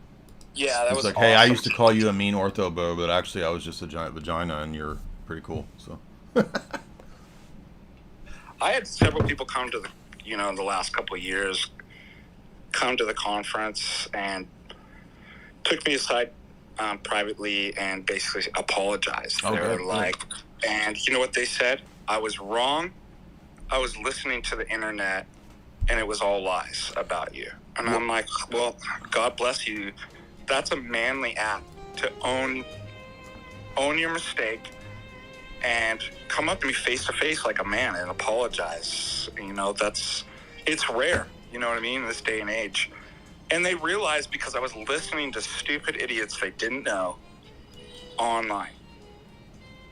Well, again, perfectly making your point. 4 of the 5 people that we are talking about that went after me incessantly on Twitter for the last several years, 4 of the 5 openly admitted they're psychotic and on meds. And at least 2 or 3 of them are no longer even quote Orthodox. And how many idiot internet people, thousands of people listen to them. Now, they're all discredited and insane and saying insane shit every day. And did any of those people, except for that dude the other night, come back? Oh, sorry. No. But a lot of people do, I think, eventually realize that the internet is full of liars. And a lot of the stuff that's said is just not even true. Eventually, that's the good news. Like, eventually people do trickle back our way because they realize, like, that's not true. They're not calling for violence. This is so stupid. And it's all fake and gay, dude. And I will give a shout out, too, because Father Mikhail just did a video that I thought was good. I watched it earlier, where he addressed this very thing. He addressed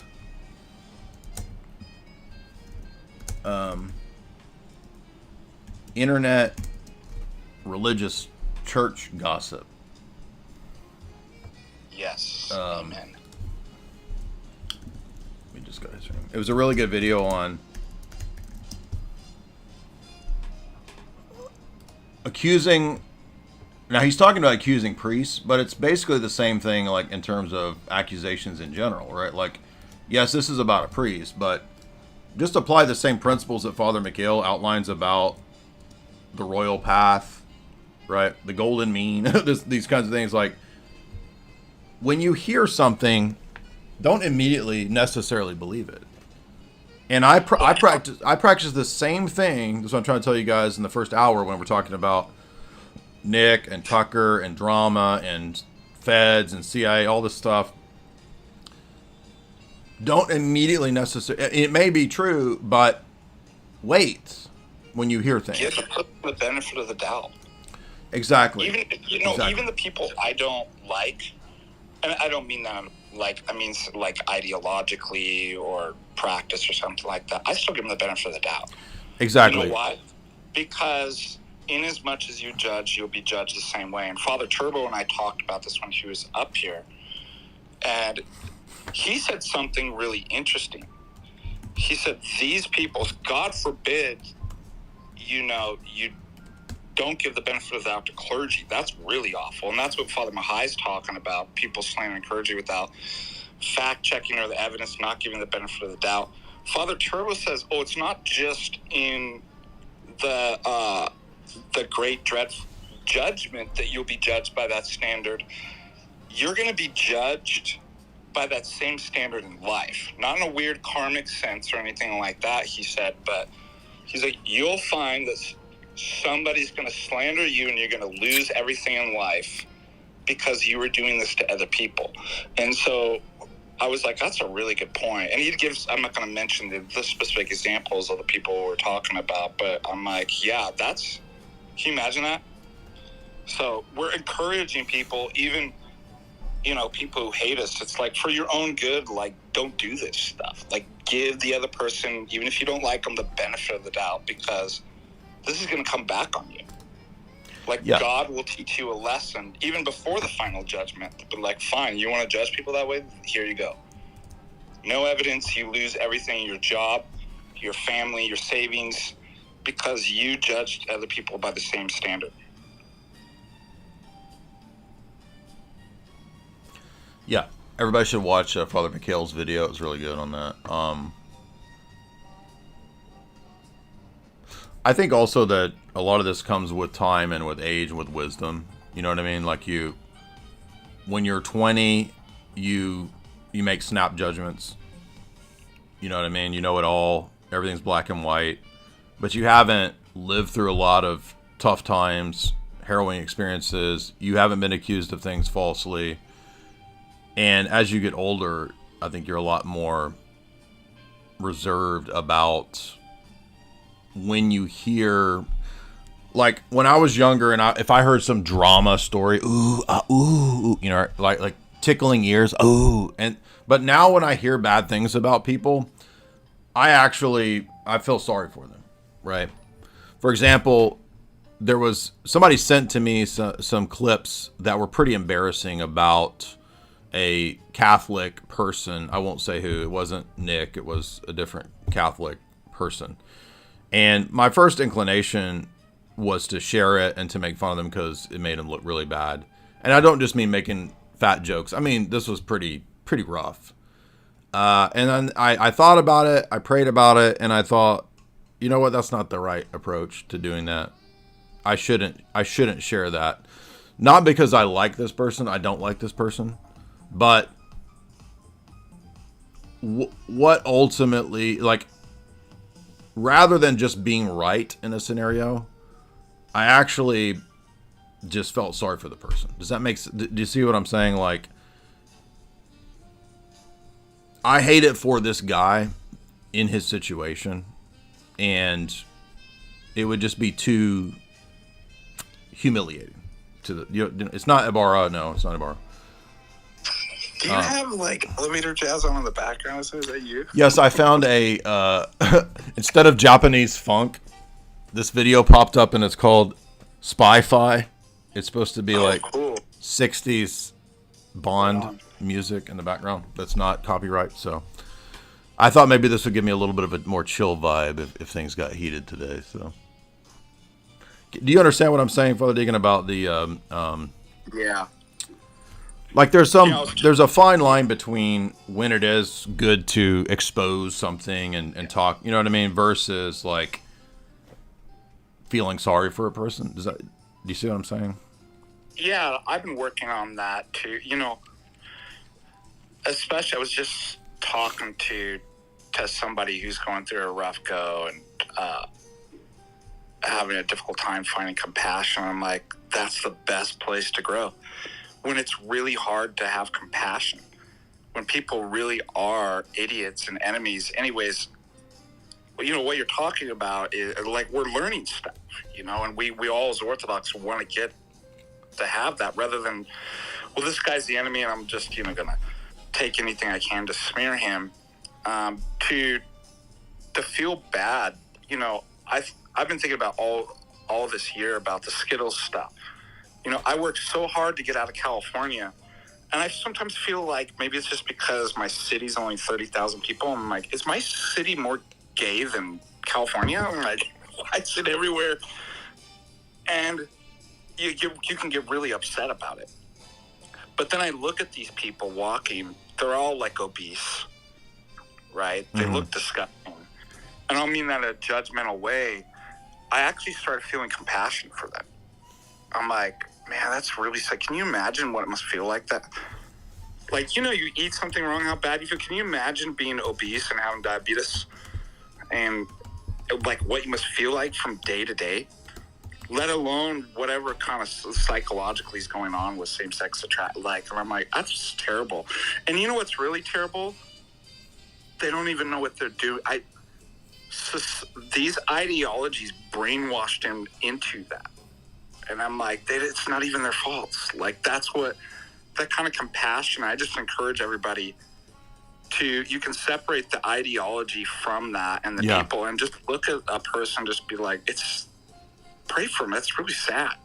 Think about what it must be like to be angry and upset with everybody and to be, you know, unhealthy and psychologically all these people are on SSRIs, medications, lithium. Yes. I'm like, that's terrible. I really, hey, Jay. If you think about that, you really feel compassion and bad for them.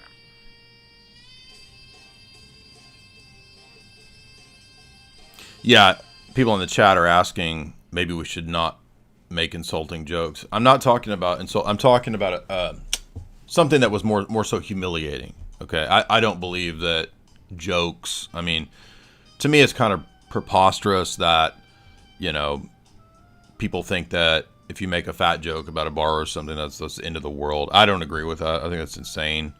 I'm not talking about Voice of Reason. I'm talking about a different Catholic person. You could probably figure it out. It's not Lofton, but I just, you know, it's like at the end of the day, I don't benefit from something that humiliates a person.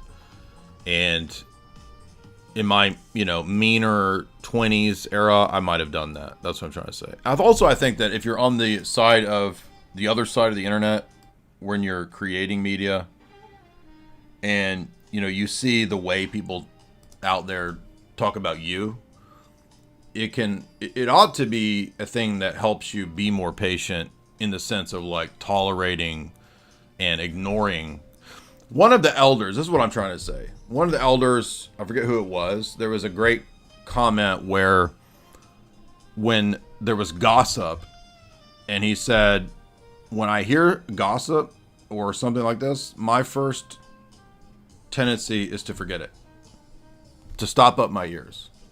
And I thought that was a really profound statement, because he's making the point that rather than getting off on drama and gossip, like, the attitude of the saints and elders is to turn away from it. I thought that was...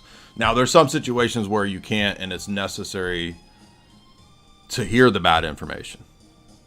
And there's no black and white answer as to when that is, because that, I think, takes wisdom and lived experience. But it's a good principle there, I think. Okay, let's open it up, because I've been yapping for so long, and thank you guys for your patience. Banned in Babylon.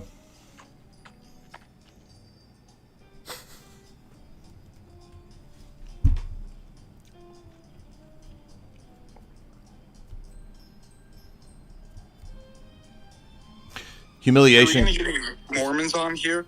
I find it amazing the Joseph Smith con man argument, writing yourself into, like, just like the Muslims, they can't get they can't get it. I know. I had I was reading Mormon comments on one of my videos, and I was just amazed at how, like, the delusion. It's almost like there's a program that runs, and we've talked about this before, where when their position is questioned, there's this default virus program that runs that, like, tries to filter out and reinterpret the data to make Mormonism still work.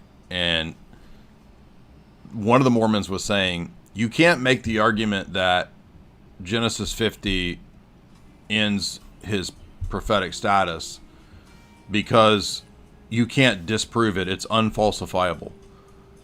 Not even understanding that an unfalsifiable position is an incredibly weak position. So he doesn't. Yeah, go ahead. What's a reason not to accept? Exactly. He thought that unfalsifiable means that you can't disprove it. Well, if he's a prophet, he can do that. Yeah. Which gets into the questions that we asked. We're like, well, then why can't I do it? Well, because you're not a prophet. You're not a prophet. And then you point out, well, it's not circular if he's actually a prophet. Right. It's like, yeah, but that's what's in question, so it is. Right? They can't get it. They just keep, like you said, the default. It's like your computer, when it's having problems, it goes in safe mode and runs into... Yeah, they go into safe mode, exactly. Yeah. Exactly. KD, what's up? Guys, you got to unmute when you come on. KD, unmute. KD, unmute.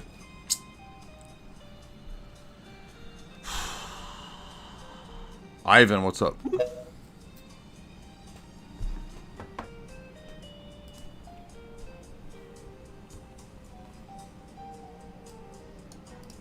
Jerry, can you hear me? Speak up, dude. Hey, Jamie. So, thinking about alternate metaphysical, let's say, explanations. I'm an Orthodox Christian, but honestly, I think that the tag argument has a few small problems. One of it is in the realm of epistemology. If I said that I was a theist, why should I pick orthodoxy over a non-personal theism? I mean, we've answered this problem this question probably 50 times. How the universe that's created or that exists or emanates from an impersonal God has no intentionality. So you would be living in a dysteleological universe. So again, and I'm not trying to be rude to you, but we've answered this probably 50 times. So please come with something new. Matt, what's up, man?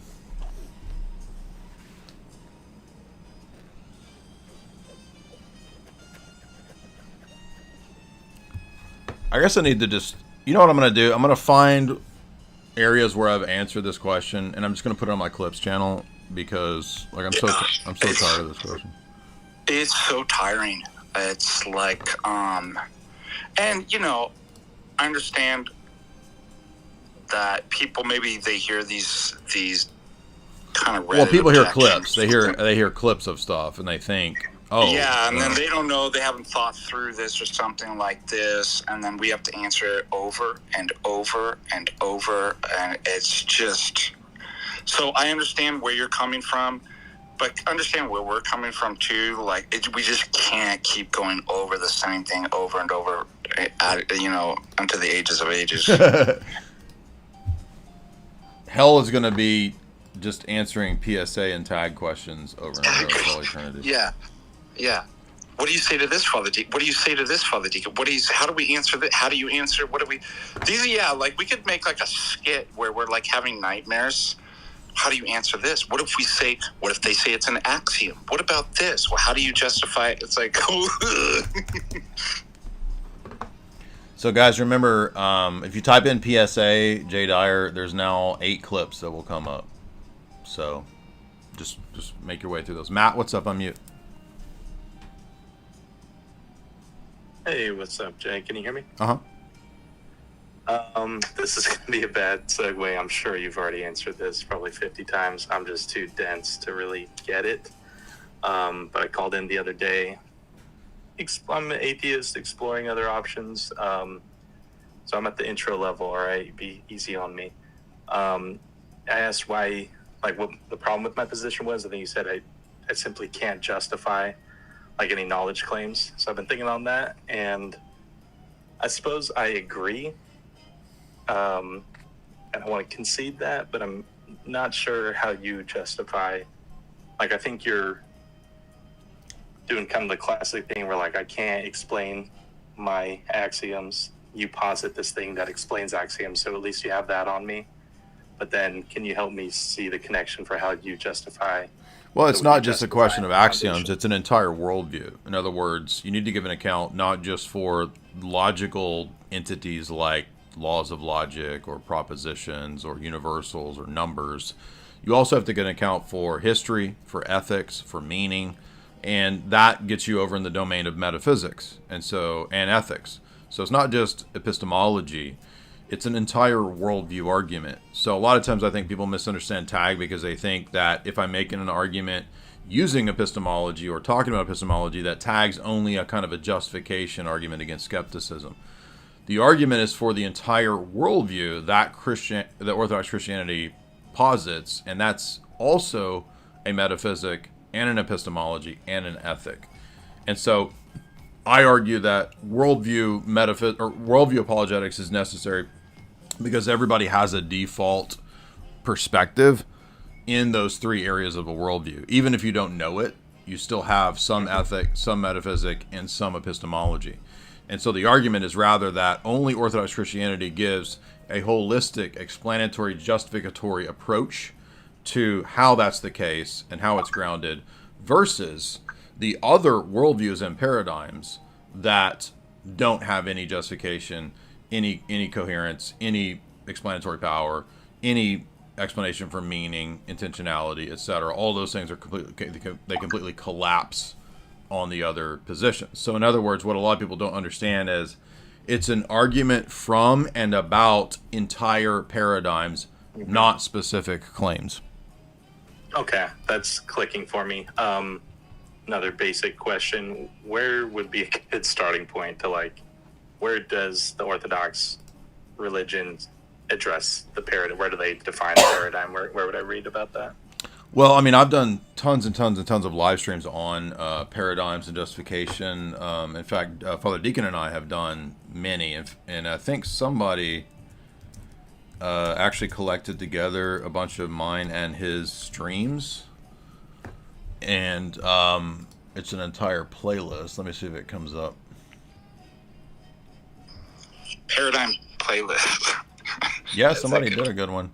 Here's one place that you could start that's pretty good. It's called Transcendental Arguments, Epistemic Justification, Foundationalism, and Circularity.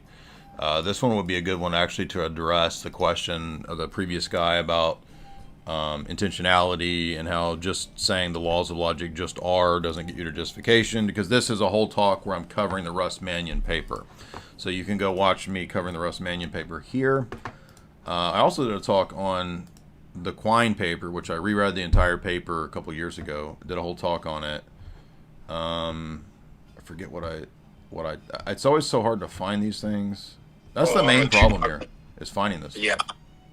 Yeah. And sometimes even when you do the search, it doesn't even pull I know, up. it doesn't work. I know. Let's Yeah, try I know. Quine. Quinine. Here's a 30-minute clip. That's not it. Here it is. Here it is. So here's an entire 3-hour podcast on Quine's Two Dogmas of Empiricism. Now let me try. I need the.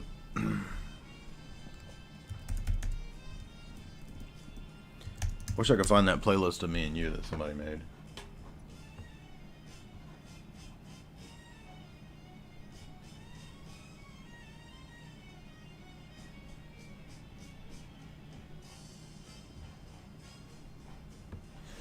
Actually, I would say people should just go to Father Deacon's channel because he usually uploads all the podcasts that he's on.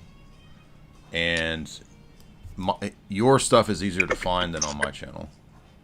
Yeah, and I think I have, if I pull up real quick, I may actually have a playlist with that. Oh, really?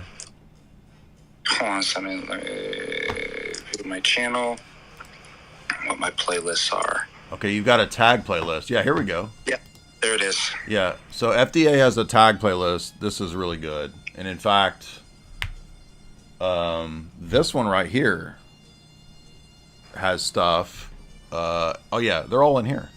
This is it. Yeah, this is most of the stuff that he and I have done and more over the last several years. So yeah, definitely check this out. If you go to Patristic Faith and then go to his playlist tab, and you'll find infinity to your heart's content stuff right here. So 22 videos in the tag playlist right here. And I will give the playlist link to the chat here. Where's it at? Cool. Plenty to sink my teeth into. Can I bother you for one more question? Sure, go ahead.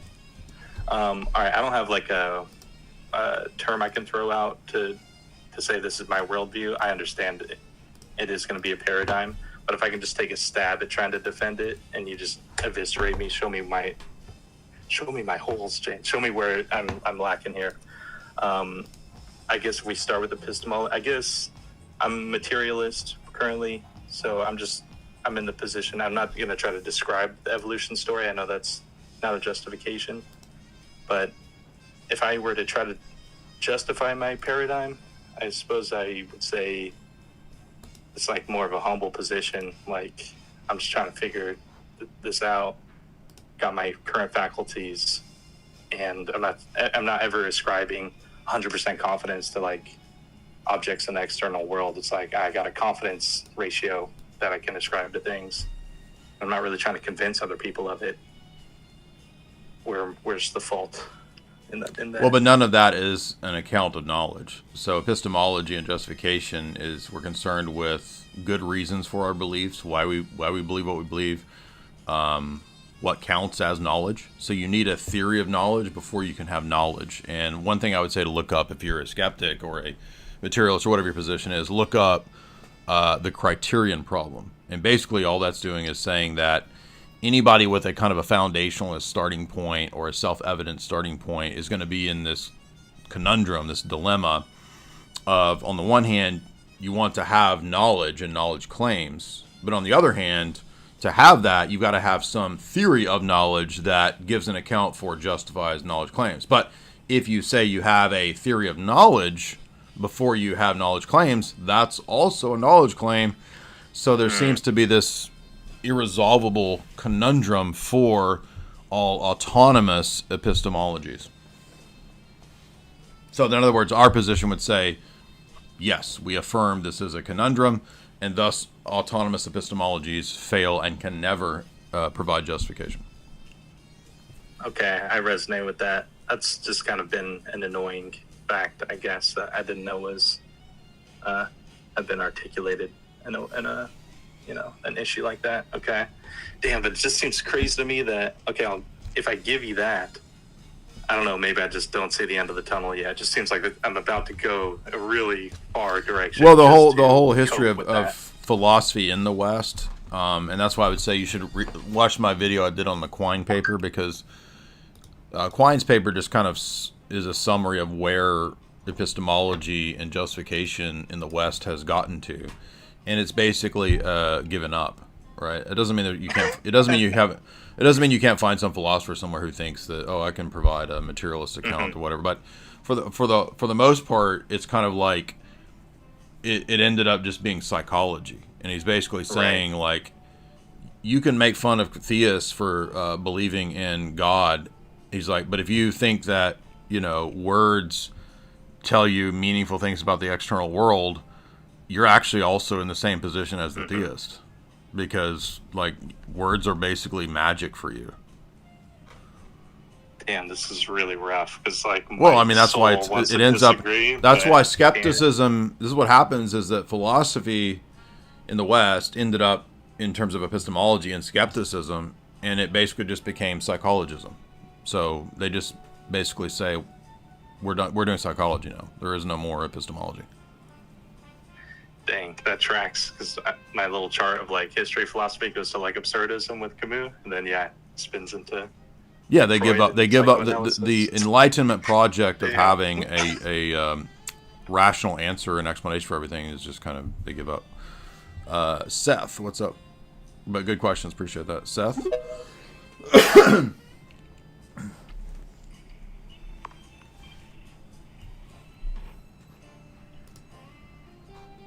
Seth, you want to unmute? Yep, I should be good. So regarding the last guy, if I could just sort of speak to what he was saying for a second, isn't materialism just on its face self-refuting? Like, who is the I who is speaking if everything is just material and controlled by the laws of physics? And there's a lot of different ways you could go about refuting materialism. I feel like that's the best way to do it. Like, if you say everything is, just material, then who is it I'm talking to? Like. Yeah. I think consciousness is a perennial problem for that whole domain. Yeah, the irreducibility of consciousness arguments are some really good arguments against materialism. So it's an open forum. If you want to call in, you can call in right there. There's the link. If you disagree, you go to the headline. We're looking for people who would like to discuss theology, Catholicism, papism, Islam, geopolitics, atheism, libertarianism, Mormonism, feminism, Zionism, dispensationalism, Hebrew roots, Gnosticism, paganism. It's all on the table today. Hit request to speak and I'll bring you up. Banned in Babylon, I think you wanted to promote some... It's not time for personal promotion stuff. Is that what you're about?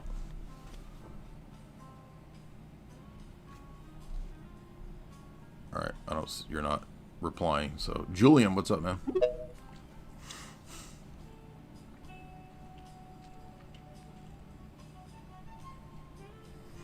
Yeah, we haven't seen a libertarian come on in a while. I think that who was that chubby dude I debated? I forget his name. He was the last libertarian.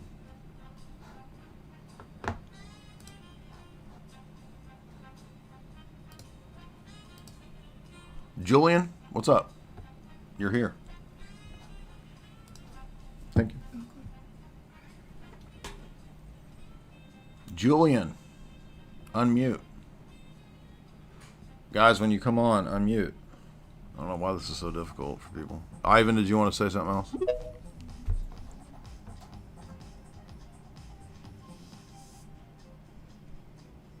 So, Jay, you were talking with this atheist who's questioning, let's say, epistemology, and I think that he brought up some valid points. Can you hear me? Uh-huh. So, when it comes to, let's say, the problem that you raised with the two dogmas of empiricism, the problem is that even coherence, the theory of epistemology, like, even if you're looking for coherency in a belief, like, if the whole field of epistemology is bunk, then there is no leg to stand. What are you talking about? Not a coherence theorist, and I never said all of epistemology is bunk. I'm saying that if the claim that orthodoxy makes is that it's as a worldview, it's more coherent than other worldviews. No, it's when it comes arguing to that it's the only gnoseology- coherent view. Yeah, well, Not the more thing coherent, is, the only coherent. It's not an abductive argument. Okay, if it's the only coherent model, then how do you prove that its gnoseology is divine revelation? How do I prove that it's? I mean, it is based on divine revelation. What do you mean? That is the paradigm. It's a whole paradigm. I mean, if you're, for example, if you're arguing against a Gnostic, the Gnostic will say, "Hey, I know that my belief is more coherent than yours, and mine is the one that is the true one, because I have divine revelation." Yeah, you show that their paradigm is false and it can't. I mean, I thought you were actually going knowledge to bring impossible, something coherent. What's up, man?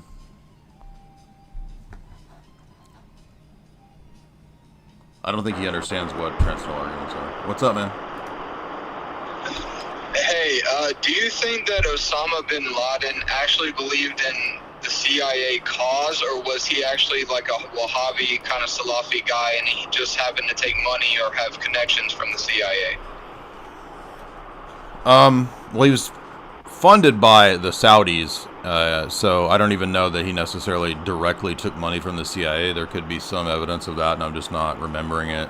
I think that it's entirely possible that he really did believe his Salafi religion, and it's also possible that, you know, you see the young pictures of him at Oxford and he's dressed like a, you know, Western person when he was very young.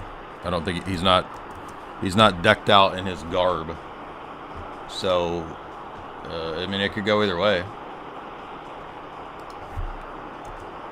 Hello? All right, that's all.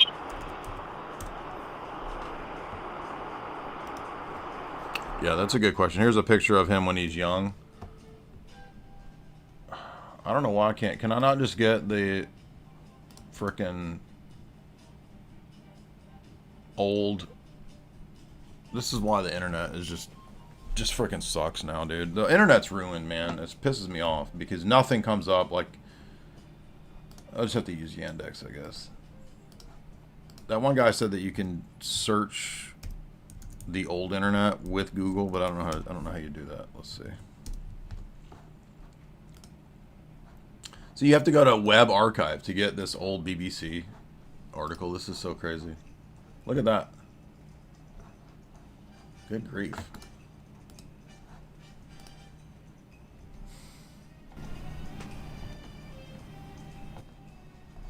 You can't even see it. So, yeah, he doesn't look like a radical there. Now, it's entirely possible that he converted or got more serious and radical, you know, after his college days at Oxford. But it's also possible that, you know, he was recruited into British intelligence and was an operative, though. I mean, there's a lot of different possibilities. But it's not like the CIA necessarily does everything directly. In the case of a lot of these operations with the Wahhabi Salafi types, they do it indirectly through their ally, Saudi Arabia. So, for example, all the mosques that are popping up in America in the last 20 years, that's from billions of dollars of Saudi funding. Anyway. Here's the link if you guys want to see this. Do you remember the... I did a stream, I can't remember the guy's name, but he was interviewed. He's one of these not foundations, but they receive money from foundations. He's the leading company in the United States that basically pays for protests, for causes. And yet he was interviewed that he turned down money with the protests in LA and stuff like that, that he was contacted by somebody really big. He wouldn't name who it was, but it was really interesting in the interview. And obviously it seemed to be somebody like Soros or something. The interviewer kept trying to get him to say that. And he was like, wow, I'm not going to say who it is, but you know, it's somebody, it could be somebody like him, blah, blah, blah. But he was saying that it was really interesting. He kind of gave this institutional analysis of how there's, how do I put this? There's a naive version of like there's just agents everywhere and they're all hired. And he's like, that's not really how it works. He's like, these companies, you could all be part of this, and your company that you're working for, part of these, because of how elaborate the system is and how compartmentalized. So it kind of relates what you're talking about with Saddam and like how the CIA works and stuff like that. It's not like everybody's an agent. You have to understand how funding and institutions and how they all work together, that to understand that it's like, it's not really like that. It's not, they contacted this guy and they sent him off to the farm and trained him to, you know what I mean? Yeah. Yeah, actually, I think Andrew Bustamante is out there doing probably some degree of online podcasting media work for the CIA, but I don't think that a lot of what he's saying is lying. I think a lot of what he's saying is he's just telling you how it really is. So he is worth listening to for the kinds of things that we're talking about the kind of basics of how this stuff works. But one thing I'll say too that a lot of people don't understand that contributes to the media sphere and all the drama that's going on, because everyone's talking about Tucker's dad, CIA, this, that. We are in the world that is shaped by these people and these players and these think tanks and these institutions. And, there's factions within these groups. So, like, yes, Israel is, their intelligence apparatus has a lot of power, but the CIA does as well. And they're not all necessarily on board with everything even that Israel wants. So I think there's a little more nuance and sophistication than just thinking about it like, Mossad runs everything and they control everything. It's not really that way, but level one, as Father Deacon is pointing out, is that a lot of this stuff is just controlled through money. So you don't need everybody being agents when you can send $10 million, $100 million into some organization. You've got it.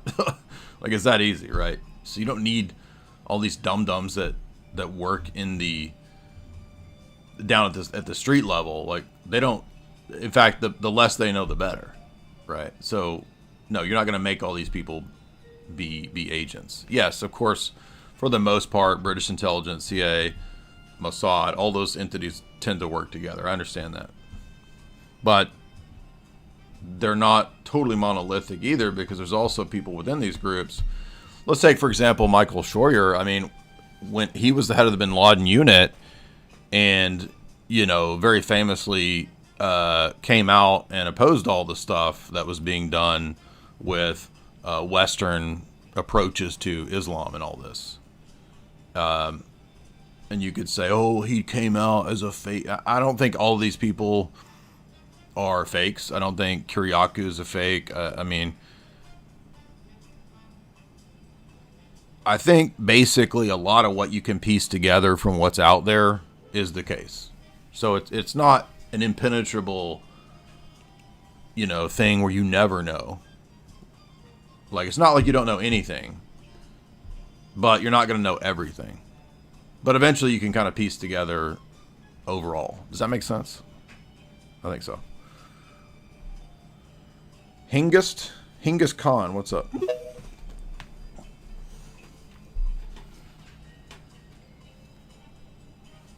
I'll tell you one thing I disagree.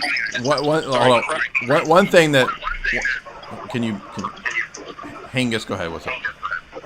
Hey, I just had a pretty big request. I've been trying to tooth whistle like you do for the longest time.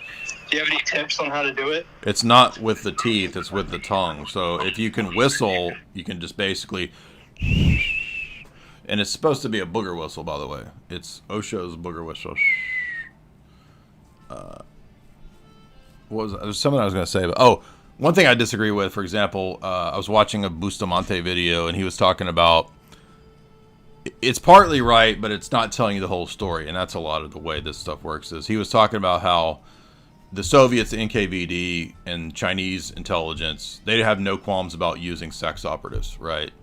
And so that's been much more prominent with Eurasian intelligence agencies and operations than it is in the West. And he says the reason for that is that if you're an American citizen, you have certain rights within the Constitution that afford you protection against your body being necessarily used. But what he doesn't mention is that, yeah, but that's why they just farm this stuff out to people that are not government. So, for example, in Operation Midnight Climax, when the CIA, which he actually talks about Midnight Climax, he's like, when the CIA was going to do one of the MKUltra experiments, they didn't use CIA hookers. They just found connections that they had with certain organized crime factions that owned a brothel, and they ran the experiment through using the mafia guys running the brothel. So you see how they get around that. Same with like, okay, so Jeffrey Epstein, if he does a sex operation, a honey trap operation, well, he's not going to do it literally contracted through the CIA. It's going to be done through his own, quote, private thing. And if you read Whitney Webb's book, like there's all these tons of shell companies that are set up, right? That Epstein's involved in all these different organizations, like tons of them, dozens and dozens of things, companies, corporations, you name it, scientific endeavors, whatever, real estate, all this stuff. So they'll just farm it out, do it through some cutout. They're not going to write up a government proposal for the, Florida honey trap whorehouse and then send that to Congress to approve. Like, it's not going to work that way. By the way, it's called Crowds on Demand. The CEO. Oh, yeah. Yeah, he kind of goes in. You guys should. There's tons of it. He was like interviewed by multiple kind of news networks and stuff. But all these liberals and saying, "Oh, what's the proof that there's paid pro?" It's like, you're an idiot. Like, of course these things are AstroTurf. Yeah, this came out. And paid. Yeah. He goes into the kind of how it institutionally works. He's just like, it's not what you think. Like, all these different companies and groups could be a part of it without,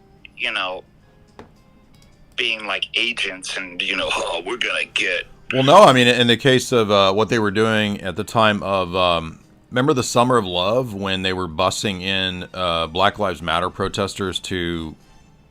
Well, remember when they popped up at that? Yep. Wasn't it in St. Louis or in? Charlotte's. Well, no, not Seville. Well, that happened too. But I mean, there was the big riots in. Because I remember talking to Justin about it because he was in St. Louis at the time when it happened, and it was like. I'm going blank on it. What was that in the Summer of Love when they had all the when Black Lives Matter was burning the whole country down? Remember that? A lot of these people, I'm not saying there weren't real people doing crimes, but a lot of these were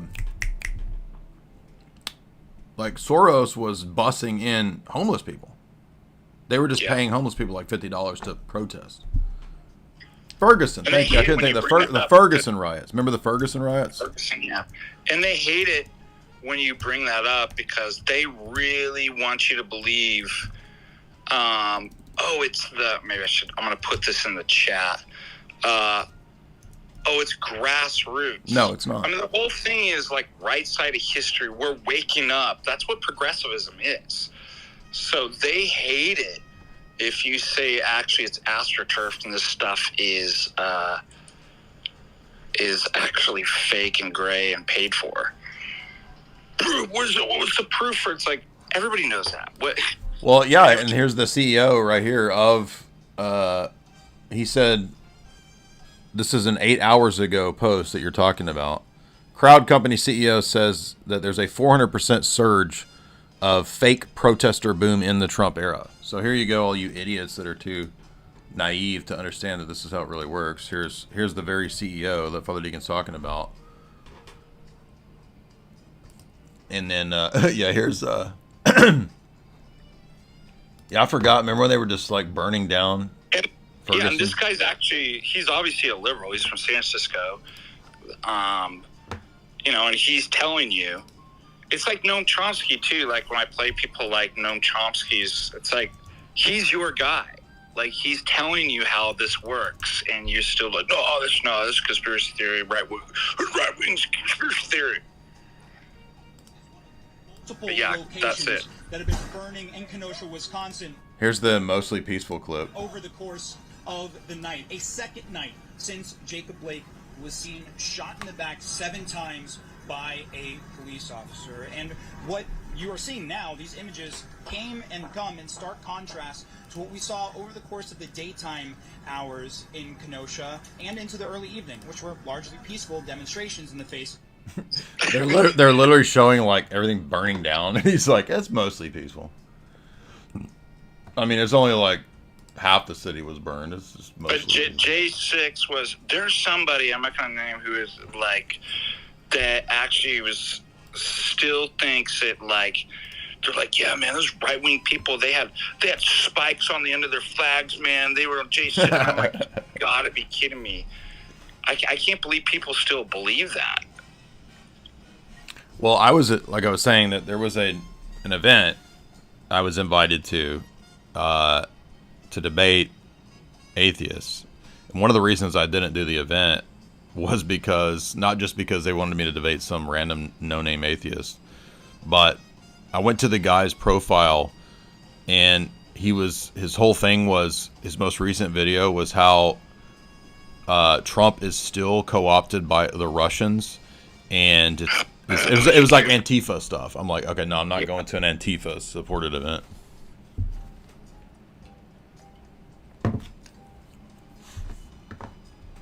Chaz Chop, yeah, I remember Chaz Chop for sure. Volturo, $5. I appreciate your answer. Better sleep with your eyes open. I'm a Fed. I'm coming for you. Uh-oh. Farine, $5. While my ancient Ricci were under the papacy. You talking about Christina Ricci? They were Orthodox rejectors of the Pope. They thought that the Pope was offering Christians as pawns of greedy oligarchs. Well, I'll have you know that this is true. People don't know this, that the royalty that we went and hung out with on our pilgrimage to Italy, the twin daughters and their mom, the princess, they're Orthodox. They're the rivals to the Medici. It's the Giacardini-Strozzi family, which is the Medici rivals. They're Orthodox. And so, yes, there are actually... Now, I think they converted. I don't think they have like a long family history of it, but there are actually Orthodox in Italy. It would be interesting to know if there was ever any like Orthodox who maintained that since the schism. Probably not, but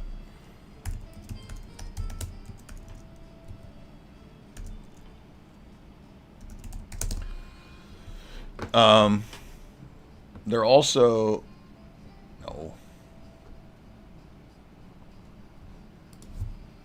relatives of the Mona Lisa. Their wine was pretty good too, by the way. I don't drink, but because we were on the trip and we're hanging out with these people, it's like, well, don't offend them by not drinking their wine. But so these two sisters are twin sisters. And it's a really fascinating story, but they're really good friends with my priest. And so you see her there in that. There's a picture of us here with them in this exact same room, whatever you call that place where they have all the barrels. Anyway, but check this out.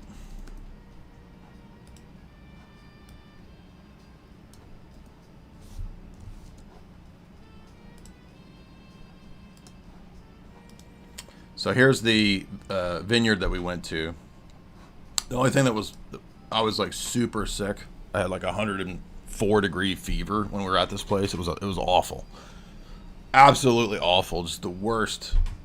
I mean, I was just in the middle of the flu, and I'm over here at this elite royalty vineyard, and there's like people handing you wine, and you're like, you feel like you're gonna throw up and pass out at the same time. Anyway, but the cool thing about this was that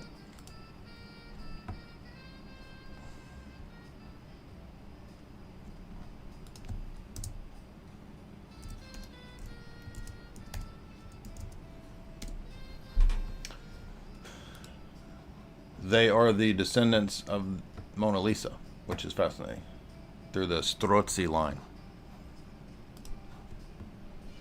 And they were actually really cool too. Like they weren't arrogant or like, you know, we're gonna throw you in the dungeon, you know. I thought you were gonna say the descendants of Cain. No, that's when we get the Mormons on, right? Yeah. But I would like to say, by the way, if you are into authentic Italian wines, and so these are the two twin sisters there with Mona Lisa there. If you are into good wines, theirs is a 1,000-year-old or 800-year-old blend. I don't understand wines or whatever, so. But people that are into wines, that this is a good one, I guess. So go check it out. The Iacardini Strozzi wines. One thing I didn't expect either was that it was really sweet.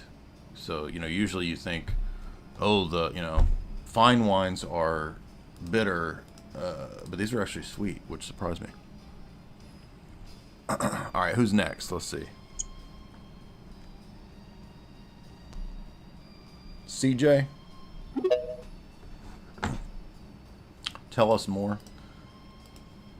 Well, go look up well, you can order their wine. You can have it shipped, if you're a wine person, you can have it shipped from Italy to the U.S.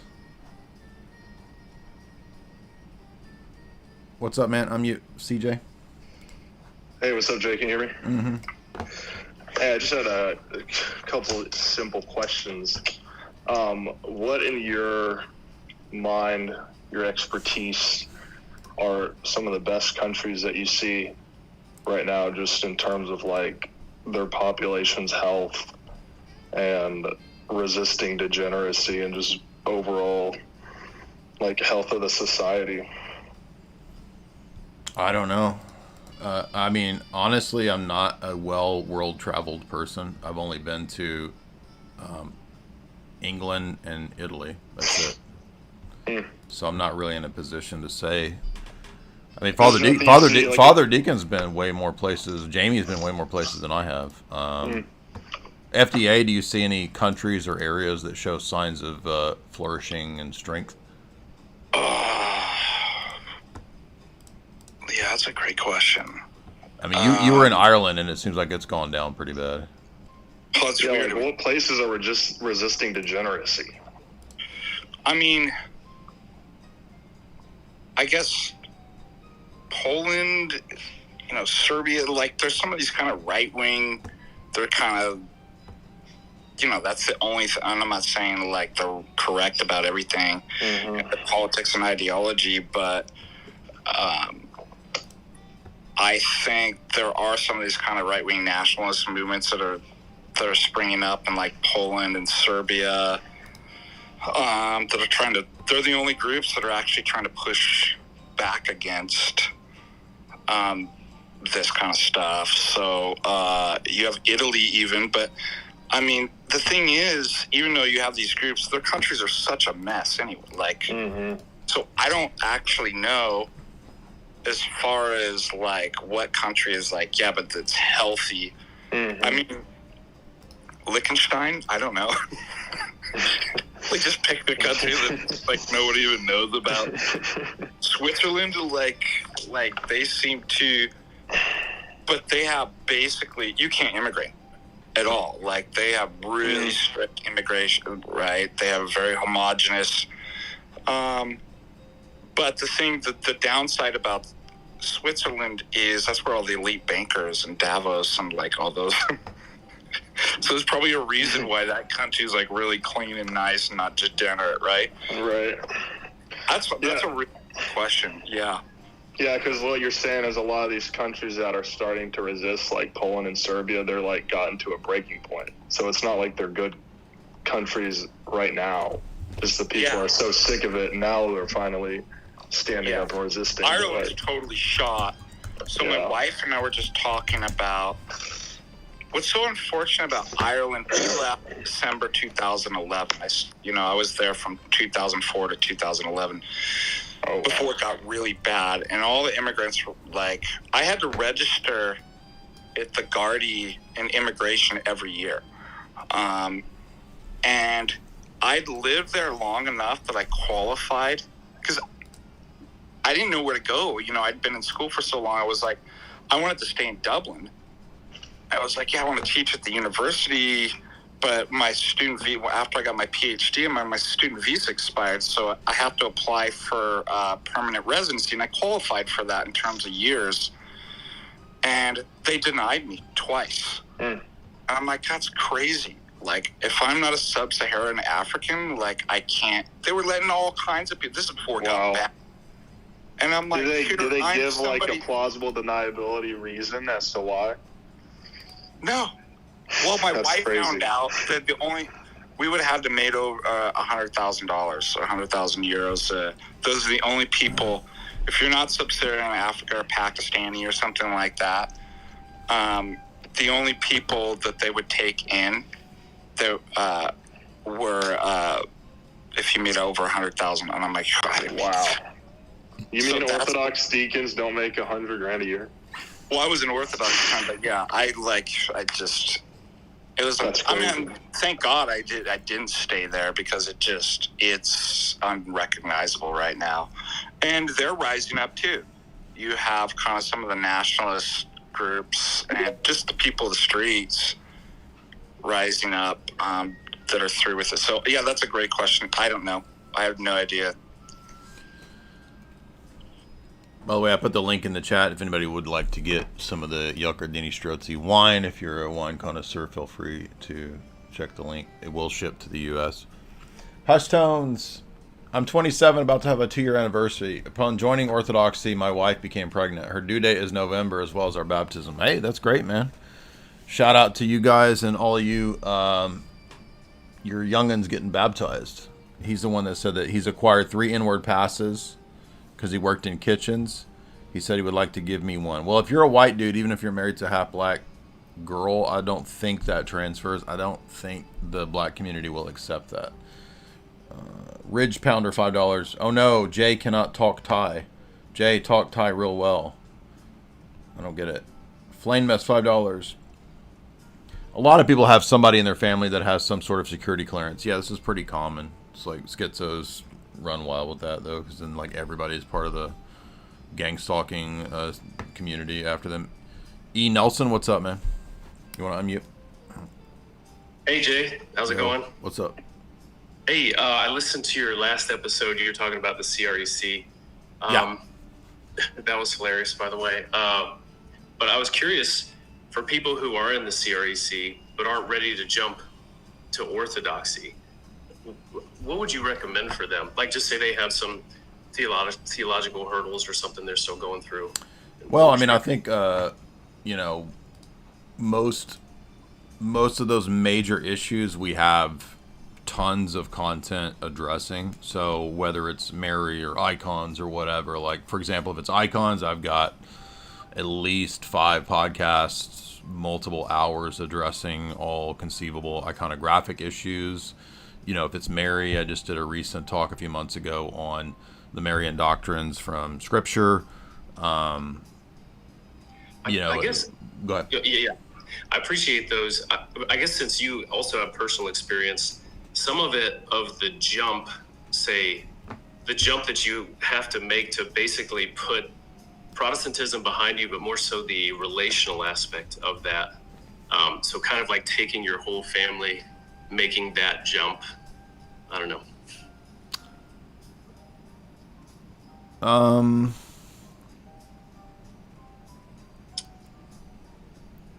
Is that too vague of a question? Yeah, be more precise. Yeah, I guess.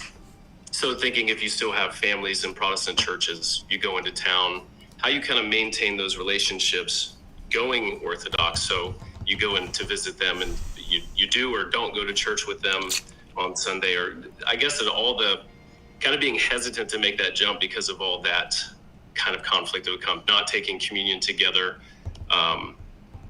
And I guess the way that can hurt relationships and how people perceive. Yeah. There's no easy answer to this one because, you know, over the years, and I'm sure Father Deacon could speak to this too, because, I mean, for me, it's been so long since I was in either Protestant or Catholic worlds. Like, I don't really even remember who I lost. But I mean, I think if it's your family, even if they don't go along with you, they're eventually going to accept it and just kind of. Yeah, they're not going to ostracise unless you're just really kind of involved in some families involved in some kind of cult. Well, he maybe in his. I mean, the Reformed can be pretty the intense. Reformed are. Yeah, that they have been. Yeah, I would expect them to be most aggressive because they're the most hostile. Right. I think too. Yeah. I just blackmailed my family. I found that worked really well. No. He's joking. Yeah, it's hard. Yeah, I'm joking. I have to actually. We live in a day and age now that I actually have to tell people that it's a joke. Which makes well, it you not made funny. a joke and they said you were human trafficking because you said that the Eastern European women need to be paired up with guys who need wives. Yeah. Look, Father Deacon's involved in human trafficking. They would literally clip me and we're like, this guy's disgusting. He's a human trafficker. And I'm like, because I actually made a joke about these poor Ukrainian girls. I look like it is just terrible. The Ukrainians are going through and stuff like that. And well, I'm sure there's a lot of single girls we could, do something well to hook up these young guys. And it's like, they clipped it. And we're like, he's a human trafficker. We got him, boys. I'm like, jeez, dude. So Jay and I joke about this all the time, right? You say something, you're like, watch it. They're gonna clip it. They're gonna clip it and use it against us. But to go back to your question, like every family dynamic's different and stuff like that. But for the most part, usually families will accept. It's not an issue. And when you're Orthodox, you can't go to the same services as. It's just the best way. It's hard as a Protestant to think that way, but just think about: would you, as a Protestant, go to a Mormon service? That always kind of helped me, and explain to be like, that's what it's like, right? It's two different faiths. And the other thing, too, I like the way that Father Russell and I always explain to people, because I had a Reformed Baptist guy in, he was talking at the church tour about, he was kind of upset about the closed communion. I'm like, well, put it this way, see what a communion means. You hold, everything in common. It's like being upset with, because it's not an open marriage. Yeah, that's what the analogy we use. You actually are, it's the same service, the dance of Isaiah, the marriage service, when you're actually baptized. And it would be like, and the Baptist loved it. He loved the answer. He was cracking up. It'd be like, well, why can't I fool around? If I went to my wife, what do you think she'd say if I'm like, can I fool around with, this other lady that I found? And she'd be like, no. I'd be like, well, sweetheart, she believes in Jesus too, in the Trinity. I don't see what the problem is. It's like, it's another marriage, right? You're married to me. You can't do that. And he liked that. But that's the way it is. Like, having, 35%, 50% beliefs is not this, like, you can't go fiddle around with other bodies, like fool around with other, communions. Like, that's, and that kind of helps people. Yeah. It's just like a different faith. It's a different body. You're married to somebody different. You can't mess around with. Mean Eugene, $10. What's up, fellow Yakubians? That's right.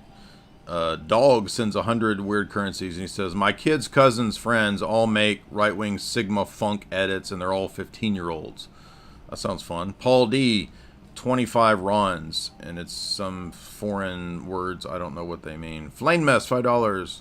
Many people have someone in their family. Oh, we read that. Excuse me. Happy Go Rocky Randy, $10. Your content has caused me to evaluate my beliefs. I enjoy your debates. Thank you. Appreciate that. We got a big one coming up in a week with Tim Gordon. Niku Kazem, £5. Thank you so much. A Panini, £2. Keep this jazz music going forward. It helps. Jacob Cabay, $20. It seems it's worth studying absurd ideologies and methods of epistemology, especially for future generations.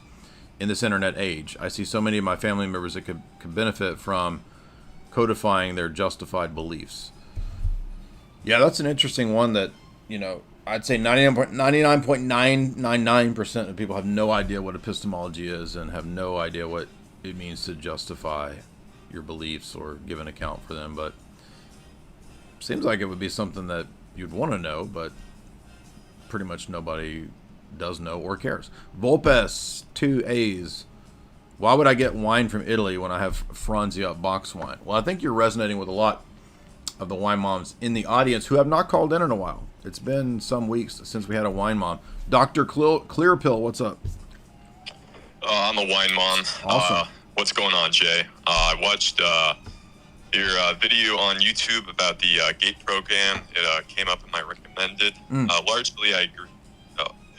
Largely, I agree with your stance on the distant nature of the CIA and Aquino in that, and just seeing all that and what the program does. It feels like they're trying to defuse bombs. Everyone in that program, including myself, I was there, and the same area as San Diego, actually. But yeah, it seems designed to kill the spirituality in kids like this and kind of groom them towards a specific career path. And for example, my school's career path was engineering. It might be creepy, but I looked up all the people who were with me in the GATE program and their LinkedIn and stuff, and all of them are either chemical or bioengineers. And it seems pretty plausible to me, since your school was more geared towards the Model UN type of thing. So Yeah. What's your stance on all that?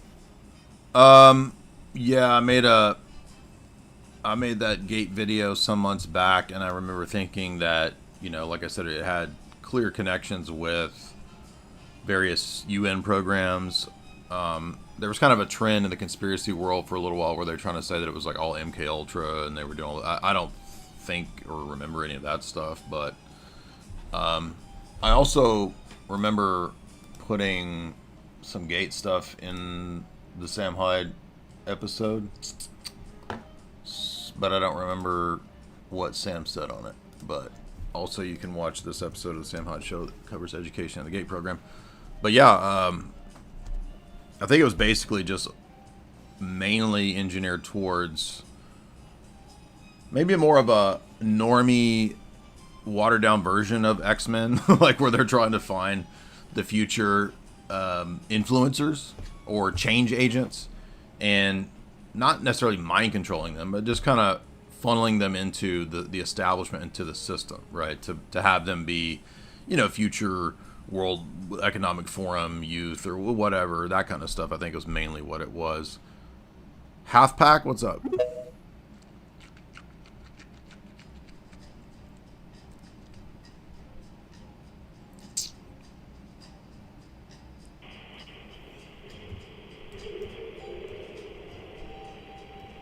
What's up, man? Hey, Jay, can you hear me? Yep.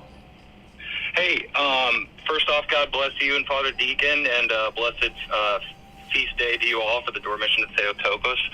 I have two questions for you. One of them is, and, you know, admittedly, I'm a Credo Orthodox. I just kind of came back to the faith a little over a year ago, so I'm still trying to educate myself and learn a lot. But a couple weeks ago, during Vespers, we were reading about the prophet Elijah and how he was ascended. You know, he took on to heaven in a whirlwind and with a chariot of fire. And I was wondering about how he was permitted to, you know, kind of, you know, ascended to heaven prior to the harrowing of Hades and, you know, Christ's ascension. You know, Christ ascending. He's in paradise, right? And he hasn't died yet. That's our belief. He didn't ascend to heaven. Oh, okay. I mean, he ascended, but not to the third heavens, right? Because he's still going to die, and there will still be a resurrection. Okay, so what is paradise then in that context? It's wherever. I mean, I don't know where it is or what it is, but there's paradise, there's Abraham's bosom, there's the third heavens. So these are spiritual realities. I don't know where it is. Okay. Well, thank you for. But we are told in Scripture that a lot like Enoch and Elijah they're in paradise because they've not died. Okay. Well, thank you for that. And that's why in the book of Revelation they come back to preach and to be martyred. Okay. But the thief on the cross says, "Today Jesus says, you will be with me in paradise." So, I mean, again, so Adam and Eve were expelled by the cherubim from paradise. Paradise is not identical to the third heavens, because the third heavens is God's throne where Jesus ascended to. Paradise didn't die or go away. They were just banished from it. Paradise is a created reality somewhere, right? In a spiritual sense, in a dimension, in a way we don't understand. But it's in some way more directly connected to or related to Earth. So, I don't know. I don't know how it all works. But we accept it because we see this as revealed in Scripture, that there's these different worlds and places, hence why God created the worlds. And there's not just one heaven, there's multiple heavens. And Paul talks about the third heavens being the throne of God.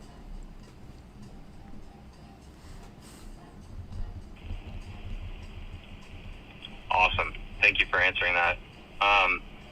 My second question was, I was watching a debate. You were debating a Catholic apologist a while back. Mm-hmm. I can't remember which one. And during the debate, he kind of was throwing a litany of different talking points at you, one of which was how there were reconciliation efforts with the Orthodox Church to kind of, mend the schism with the Catholics. And, I don't know, he said something about how they were almost all on board, but, it fell apart in the last minute. And I know that I haven't really read too much into it, but I was wondering maybe if you could talk about, like... I mean, it's the Council of Florence, and you can watch the podcast that we've done for years about the Council of Florence. Here's one 5 years ago. It's a 3-hour podcast right here. And then if you want a book, Ostromov's book on the Council of Florence. Top Trooper. What's up, dude?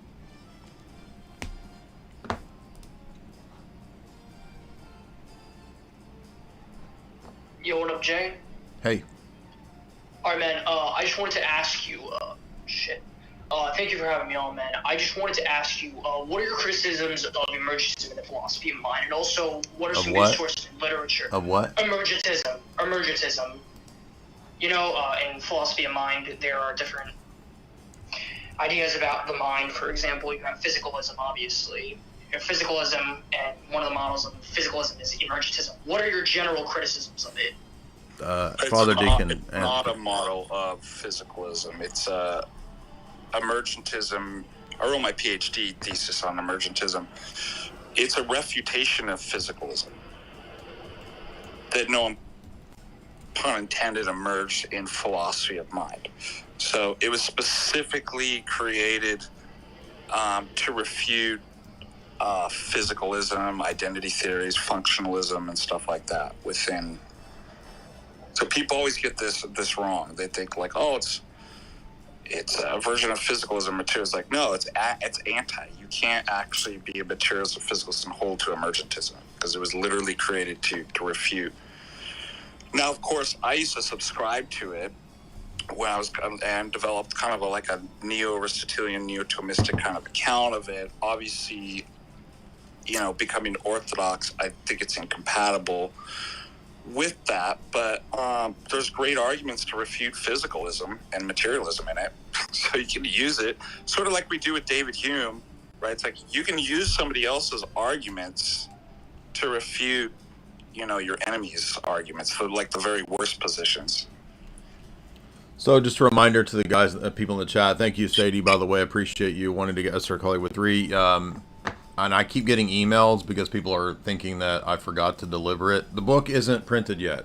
So when I put the pre-order up, I said anywhere from July or September because I didn't know for sure when it would go to the printer. So it's looking like September.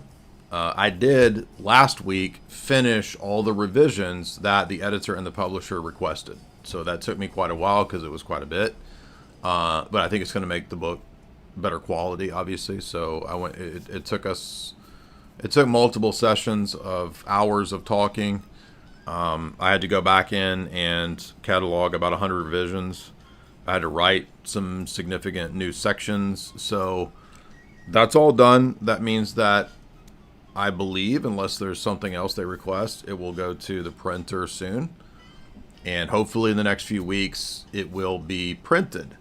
But you don't have to email me. I didn't forget your order. The book hasn't been forgotten. The book is not out yet. Now, yes, every order from my website is signed. You don't have to request it. It's the whole purpose of getting it from the website and not from Jeff Bezos. The value proposition is if you buy it from me, it's a little bit more, but you get it signed. If you buy it from Jeff Bezos, I don't make any money. So that's why every book is signed. You don't have to email me to sign it. You don't have to request it be signed. And you don't have to email me about the book not showing up. As I pointed out, if you ordered Esoteric Hollywood 1, 2, and 3, you're not going to get Esoteric Hollywood 1 and 2 and then a month later me find the order and do 3.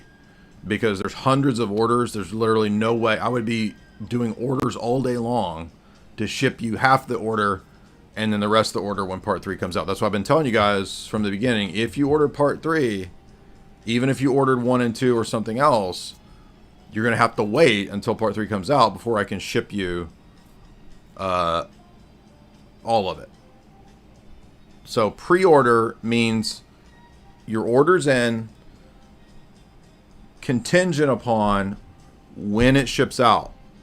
I don't know exactly the date. I was hoping for a July date because we got it done quicker than I anticipated.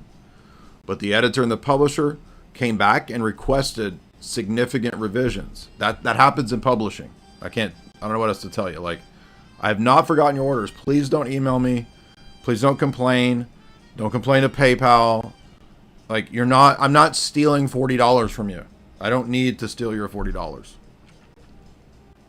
You will get your book, I promise. But this is how this is normal in publishing. Okay, we're looking for, by the way, people who disagree today. You go to the head of the line. I see we got a lot of... Please don't ask me catechumen questions today. Just not today, guys. Like, I'm not trying to be rude. It's just like it drags the stream down and it gets really boring when everybody asks the same catechumen questions over and over and over. And most of those questions, guys, you can get those answered with the priest that's catechizing you. Like, you don't have to come to my live stream and ask the catechism questions. Seth, what's up, man? Yeah, I was calling to see if my book was signed, or no, I'm joking. No, none of them are signed all of a sudden. I was wondering if there were any, it's kind of a two-part question. Do you ever use anything other than tag? Like, do you ever use the cosmological argument or the moral argument? And, no, I think those are dumb arguments. You could rephrase them in a transcendental way. You can make a transcendental argument using... You can do a transcendental version of the cosmological argument that without the principle of cosmology or teleology or any of those, knowledge, ethics, metaphysics would be impossible. So, but no. On their own, they just rely on all the things that modern philosophers are going to call into question. And this is what I think a lot of the Thomists and the classical theists and the classical apologists don't get, is like they just want to hand wave 500 years of Enlightenment philosophy and all that stuff and just say, yeah, well, I don't care. I'm just going to keep repeating Thomas Aquinas' 5 ways. And it's like, those things are assuming the things in question. Non-Latinizer, what's up?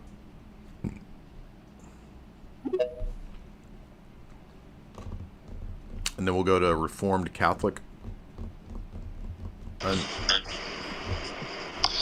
Hey, Jay, good afternoon. Are you? Well, I said the other dude, but you can go ahead.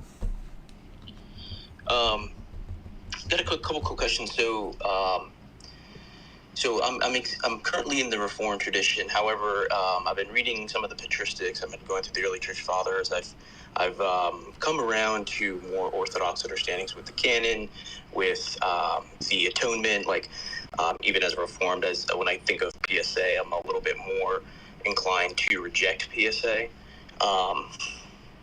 So I've actually been moving toward orthodoxy. So I guess what I'm looking for is maybe some resources, some good stuff. I know you got a lot of videos and stuff, but I tend to read quite a bit.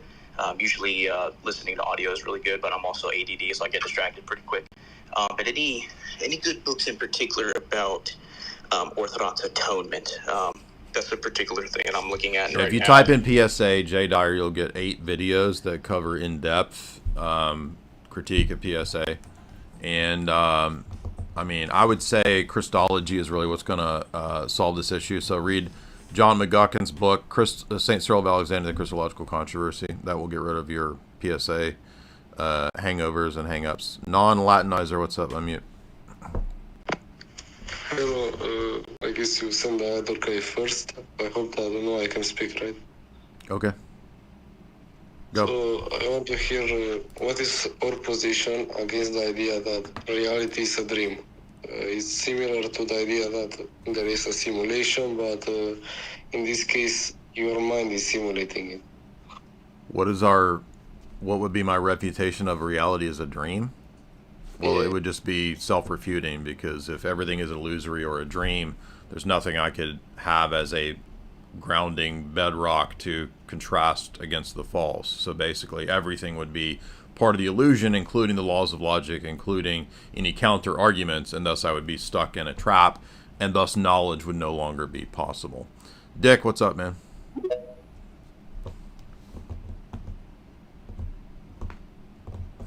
Austin Higgins, Jonathan Britton, Tyler Wills all became members. What's up, guys? Welcome to the members. You be sure you can get to the members tab. Also, if you want to subscribe to the website, you can become a member on the website. It's probably if you're on YouTube, it's very easy to become a member on YouTube, but obviously not everything in my members section is on YouTube because we were demonetized for 5 years. So it's simpler, but it's also limited. If you are a member on the website, you get access to the last 10 years of all the archived content. Dick, what's up, man?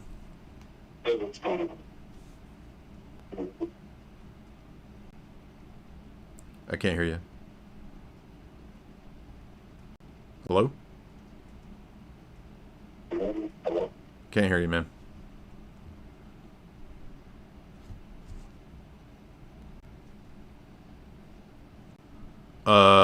Caleb, what's up, dude? Brendan Brandstetter, $2. Essays on Philosophy and Theology was the best book. Oh, the red book, thank you. Yeah, you can still buy the red book too if you are so inclined. Caleb, you want to unmute? Hi, Jay. So I went to high school with a friend who is a Jehovah's Witness, and I'm going to have a conversation with this friend on Monday. And obviously, you can't intellectually reason someone out of these types of systems, right? There's always like a spiritual element, but if there's one thing that you can get them to like maybe start like thinking or questioning or maybe even looking up, then that would be good. So I want to focus on like Christ's divinity and trying to see if I can show them with their resources Christ's divinity, and I was wondering if you had any advice for me. Yep, I have a video from 5 years ago. Jesus, hold on, I'll pull it up. Thank you. You can watch Trinity in the Old Testament. Yes. Which is this video here, but more specific. And does it focus on New World Translation? No, but most of these are also in their translation. Okay. Okay.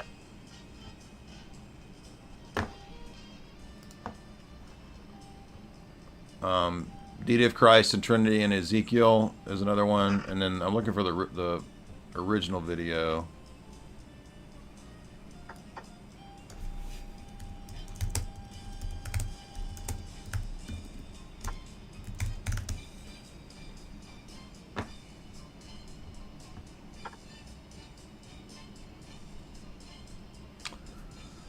See, none of this stuff comes up, and this is so annoying. Here it is. No, that's not it. That's the one that clipped it.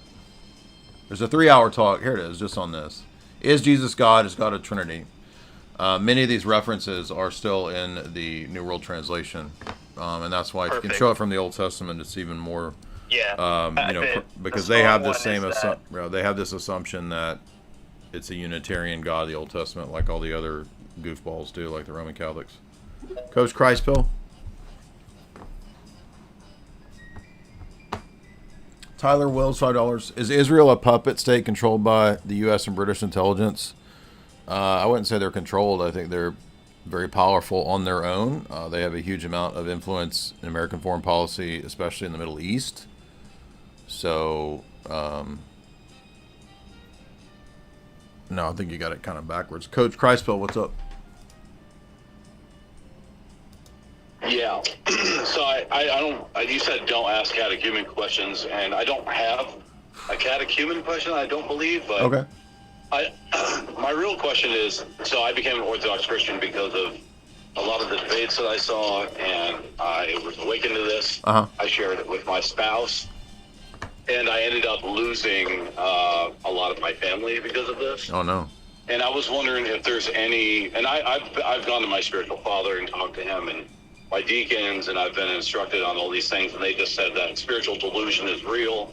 And I remember you guys were talking about spiritual delusion, and I once you realize that you can be spiritually delusional, it seems that kind of opens up your eyes that others could be, and there is a spiritual component of it. Right. And I'm just wondering, do you know of any resources? Because I asked my deacon, like, is there a book I can read? Is there something that would help me grieve through this? It's been about 7 months of being alone and being cast away from like a Protestant, Evangelical, Charismatic circle. Oh no. Where they just think that I don't have any, I never had the Spirit in me. I never got baptized. None of it was real. I was just delusional. And that I showed them the evidences that I learned, and I was like, hey, look, I missed something. And they were like, well, sorry, we can't get on board with that, including my spouse. And I'm kind of right at the very end of losing kind of all that. I know I'm not losing everything because we have a lot of martyrs in the church, and we have a lot of church history in that way, but I kind of had to take the church over everything. Well, great is your reward in heaven, because you sacrificed even the things closest to you. So remember that that's the real reward, and God will reward you in the long run, like He did Job, right? Twice as much in the long run. So I hate to hear that. I understand that's difficult, but I think also, like, down the road, you're going to, time heals all these kinds of wounds, and you will maybe even eventually win them over. So remember, if they're not receptive to argumentation and whatnot, it might take a couple years, and maybe their charismatic church has a giant scandal, and people start questioning, hey, maybe this is a bunch of bull crap, right? You never know what it's going to take or how things are going to go down. For example, think about Roosh, who, when he converted to Orthodoxy, he said, I never would have converted if it had not been for the death of my sister, right? The death of my sister kind of forced me to start questioning, my life and my choices, and those kinds of things are usually the spankings that it takes to get us in line and repent. And probably for a lot of for the people around us, like, it's going to take those same kinds of spankings to get them kind of awakened. So, everybody's all hyped up and energized in the charismatic gibberish service this Sunday, but in 2 years, when the church falls apart and the pastor's touching butts and gay, I mean, that's usually when people start saying, hey, maybe this charismatic nonsense is not actually producing any fruits, and I'm in a stupid cult. So I'm not trying to be mean to you or rude to you. I'm just saying, like, it's probably going to take a while. I always forget to plug the camera in, and then the battery dies. Appreciate that. Thank you for reminding me.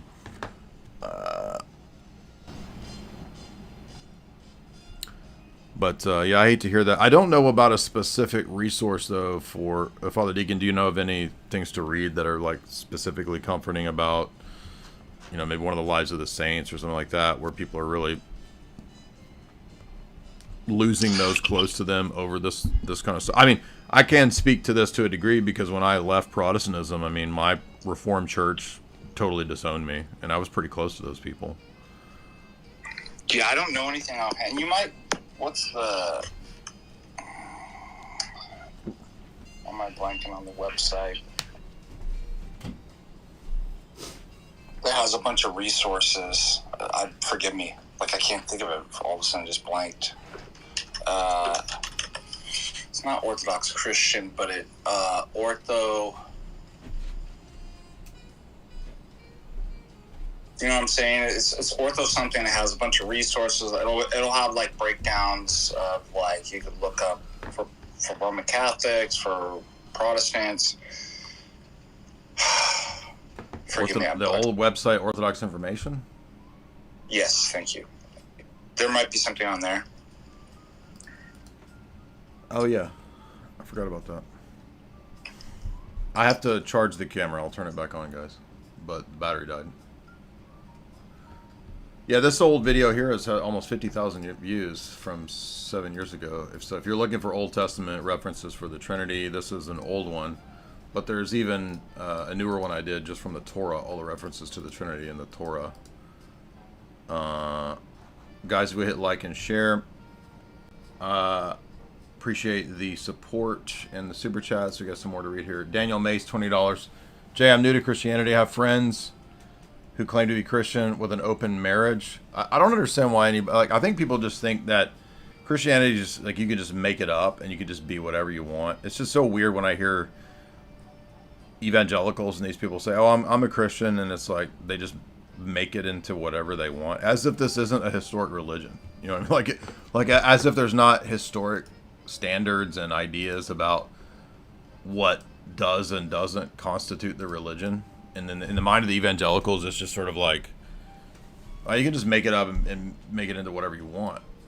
It's just it's such a weird idea. They said that David was blessed by God and never failed to hold God's commandments all of his life. Yeah, but David wasn't in an open marriage. Like, well, that's I'm confused. Do you have a quick rebuttal? I mean, David lived in a period when God permitted certain things that were not normative for all time, right? There's all kinds of things that existed in the dispensation of the law or the Mosaic era that are not normative for forever. We don't do animal sacrifices just because it was done at one time. That was a pedagogical advice, or excuse me, a teaching device that was proper to that time period. It was not for the Gentile converts that were prophesied throughout the Old Testament. It wasn't for all time. Likewise, the way of life of an ancient king is not the norm for everybody throughout the world. And also, David was not in an open marriage, so I don't understand. Isn't that funny that Protestants, a lot of Protestants, I don't throw everybody in the same category of Protestants, but a lot of them have a problem with, hey, let's find the exception to the rule and make it the rule. Exactly. It's weird. But I mean, it's not even an open marriage. It doesn't make any sense. Dick, what's up?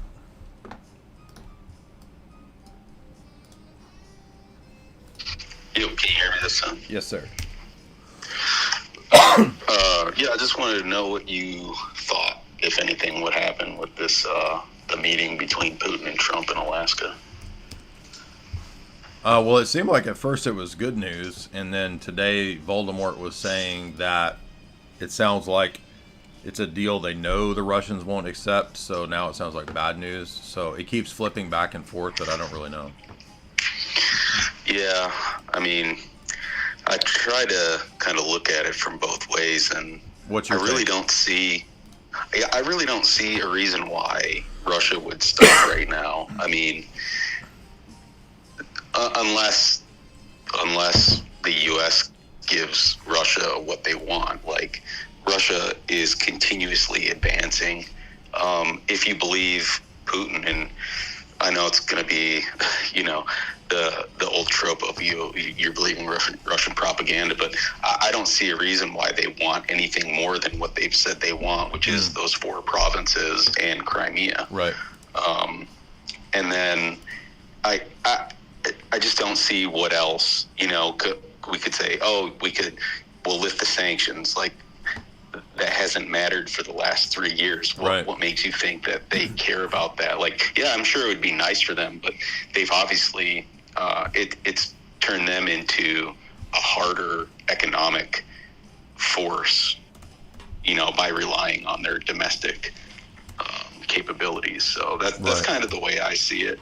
I kind of see it as a way for Trump to boost his ratings, because really like the whole Biden regime, their whole thing was like, we're not even going to talk to Putin because it legitimizes him. And so this brings Putin up a level in the international scene with more credibility because he's meeting with Trump. So I don't see it. Did you see what crazy stuff Coffee with Barb is doing? I'm convinced Coffee with Barb is an operative.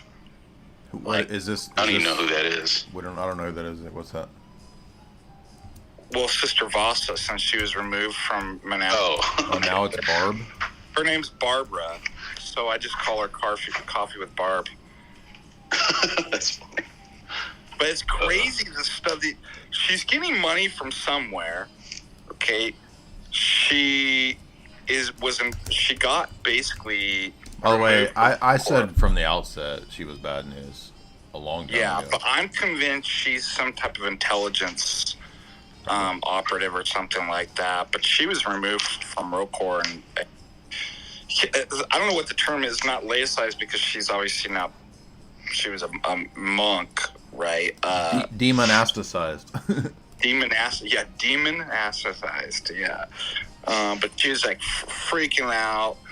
But yeah, it's so hard to tell what's going on and what will happen with all this stuff. Yeah, I just didn't know if you had an opinion on it. And then to that last guy you were talking about, I would just say, just stay the course. I mean, something pretty similar happened with me. So, I lost everything, briefly. My ex essentially tried to take the kids from me and all that. Now I have access to them now, but for a while I didn't. And that was like literally my first Orthodox Lent that happened, and it was out of nowhere. And so I have a good relationship with my spiritual father, and I've talked to other clergy about it as well. And from everything that they tell me is, it was just a demonic attack trying to keep me out, and I was not trying to force it on my ex at all. I was going very slow, and it just came out of nowhere. So, but life goes on, it gets better, and you just pray. Pray is by far the best way to deal with it. And you can go to your spiritual father for prayers to pray and a prayer rule and all that. Yeah, so those that don't know, Sister Vasa was a YouTuber monastic who used to do Coffee with Sister Vasa, and then she started pushing the pro-Skittles stuff. She was told multiple times by Russian Orthodox Church to stop. She didn't. And then they laicized her, demonasticized her, or whatever, and then suddenly she's pro-Ukraine and then doing all the... But so, when Father Deacon Ananias says that that's very sus, somebody said, oh, look, he's contradicting Jay earlier saying not to call everybody Fed. We're not calling everybody a Fed. There are situations where it's likely, and there is evidence that somebody might be a Fed, and that's a sus situation, in my opinion. Beyond, what's up, man? Allegedly. Hello? Yep. Hey, I am going to be baptized Orthodox later this year. I've been listening to you. Was raised a Mormon, and there was a caller earlier who was saying that they are going to talk with their Jehovah's Witness friend. And you said it earlier that people who are in cults they're thinking about their programming first, or they're thinking in programming rather. So you can't really talk to them directly about the issues that they want to talk about. So you really got to just be open to them, to ask them questions. And I really wanted to say to that caller, there's a guy named Stephen Hassan, who is a former cult member who talks about how to deprogram people. Does he have like YouTube or something? Yeah, he's done interviews on YouTube. It's with a V, Stephen, and then Hassan. Stephen with a PH or a V? With a V. Hassan? Yes. Okay. Jehovah's Witnesses, Mormon stories. Is any of these better than the other one? Well, there's an interview that he did with Always Marco, because he comes at it from an MLM perspective, which totally acts in the same way, in my opinion. So if you've ever been approached with an MLM, they just are always getting you to think past what you're actually doing. Oh, interesting. You know? Today I have the pleasure. So where he's talking about how to protect one from multi-level marketing cults, Stephen Hassan? Yeah. Okay. I would say that's the best one to start with, because cool. That's good. He goes through his whole kind of story about how he was in a cult and how he was deprogrammed. And yeah, you really can't, like, to that caller, he was trying to talk to him about Jesus, the divinity of Jesus. That's like the absolute worst way to approach somebody who's in a cult, is to directly attack the core belief, because then the programming will flare up in the strongest response possible, and that will totally shut down and think that you're now the enemy, because that's what you hear when you're in a cult, is that everybody who's on the outside is trying to attack you and to dig you back, take you back out of what they think is the truth and the light. Right. Yeah, it looks like he talks about Moonies, major multi-level marketing, scientific method, dissociative disorders. This looks pretty good. Ayn Rand's cults. Yeah, this is all over the place. Gordon Gekkoism, Wall Street cults. That's cool. Yeah, it's and the thing about people who come into cults, it's obviously somewhat similar to people who come into Christianity, in that either they were raised into it or they come at a very dark time in their lives, and these people are providing answers to them. Yes. So people latch onto it. Yeah, really strongly. That's what's her name? Crazy New Age chick. Teal Swan. Yeah, we've done a bunch of Teal Swan videos, and her whole thing is like getting these traumatized, sad, fat chicks right when they're upset, and then she goes and baptizes them. Exactly. Yeah, but I'm in Utah, and so obviously Mormonism is present pretty heavily, and also the MLMs are everywhere, and they're always poaching college students, broke college students. Oh, yeah. People at minimum wage jobs, because they know these people are really looking to get some extra money on the side, and they're always just talking about the lifestyle and how much their hard work is paid off, and, trying to get them to think past what you're actually doing, which is just paying a subscription fee to your upline, or whatever it is. Yeah. Appreciate that. Yeah, that's really good recommendation. Yeah, everybody should check out this. I haven't watched it yet because he just recommended it, but it definitely looks good. How to protect your loved ones from MLM cults, but of course the principles are going to apply to any cult, because the methodologies and strategies of the demons are pretty much the same. This was funny episode. Let me think. Oh, I think it's still on my channel. If you want to see the breakdown, I want to say, did I do it with Tristan, or maybe it was me and Jamie? I don't know, but it was a funny episode. We covered Teal Swan. This documentary on Hulu was pretty wild. I did it with this blonde girl too. We talked about Teal Swan. I forget her name. Rachel Ann Dean. She's a psychologist. We covered cults with her. We covered.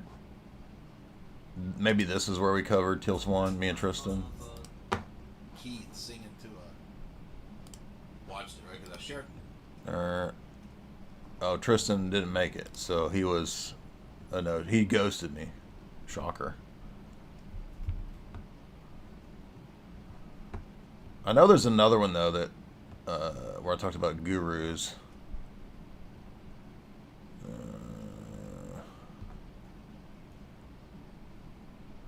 Maybe it's just this one. But we covered Teal Swan here. But that documentary, man, it's funny. It's worth watching just because it's almost like a reality, like a drama reality show, more so than a documentary. It's like they send this camera crew to spend a week with her and her inner circle of goobers. I don't know if I would tell you to waste your time watching the whole documentary. You could just watch my show on it. That's all I'm gonna say. Michael, I feel like you're counter-signaling me. I feel like you're counter-signaling me right now, and I don't like it at all. But what's interesting is that if you watch this, she's a complete, like, narcissistic psychopath. And I know that the entire internet is overusing the term narcissist because everybody calls everybody a narcissist. But in this case, like, this chick is actually, like, psycho-narcissist. And she has millions of followers now. Granted, she could have bought the follower. I don't know. Like, the Twitter, the Facebook following might be fake. But when you watch her live events, there's something else. Like, she does have large crowds of fat new age chicks that buy into it, so she probably does have this large of an audience. And when you listen to what they're talking about, it's kind of insane that people fall. I don't really understand how people fall for this, but it's something to behold.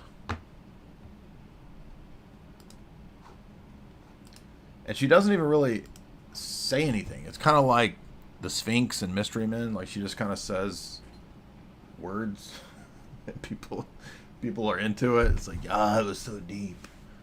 And she's just like, you have to really feel yourself. You have to look within. What's up, Michael? Hey, Jay. Yeah. Hey, what's going on, dude? What's on your mind? So, so I got a little bit of a broad question for you. I just picked up this copy of the Dead Sea Scrolls. Now, I know that the Orthodox Church kind of holds like it's not a Protestant view. Like they don't just, nitpick like things from the Bible and just, if you can, use that scripture or this scripture, that it's just, whatever it says goes. There's a little bit more of a, I guess, process as far as like actual doctrine, formation, if that, I don't know if that makes any sense. No, doesn't. Well, it's not Bible alone, I guess is what I'm trying to say. Right? I mean, you got the councils and you got the creed and confession and you got, everything. But I was just wondering, what's the viewpoint on the Dead Sea Scrolls? Because I know that it's not scripture, but I didn't know if it was like, some of it's scripture. So, I mean, there's like one of the oldest copies of Isaiah is part of the Dead Sea Scrolls, but there's also elements of the Deuterocanon in the Dead Sea Scrolls, which are part of scripture. So, I think that the Dead Sea Scrolls are actually a big part of vindicating, again, Isaiah and other elements of scripture, but that has nothing to do with the canon of scripture. So it sounds like you think that because the Dead Sea Scrolls were found, this is some sort of esoteric collection of texts outside of the Bible. No, parts of the Dead Sea Scroll are actually part of scripture. And then there's other texts that were part of the Dead Sea Scrolls that were like Essene texts and stuff like that. But it vindicates the Bible. But that really has nothing to do with the role of tradition and scripture. Kodo, what's up, man?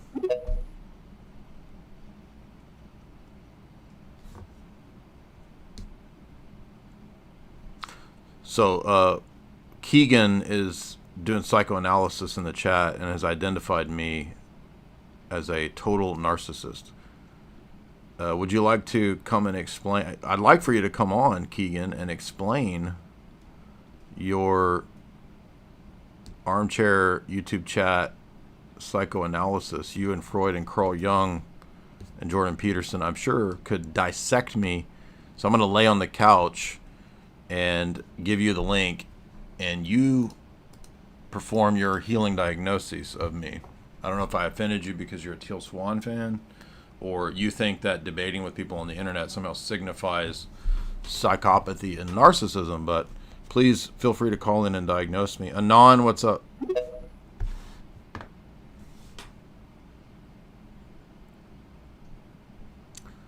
Everybody on the internet calls anyone they don't like a narcissistic psychopath, gaslighter. It's like these terms have been basically, and grifter. These terms are basically destroyed because everyone says this about everyone now. So, and it started with the vegans. Remember the vegans were the first, narcissistic gaslighter. They're gaslighting. The carnists are gaslighting.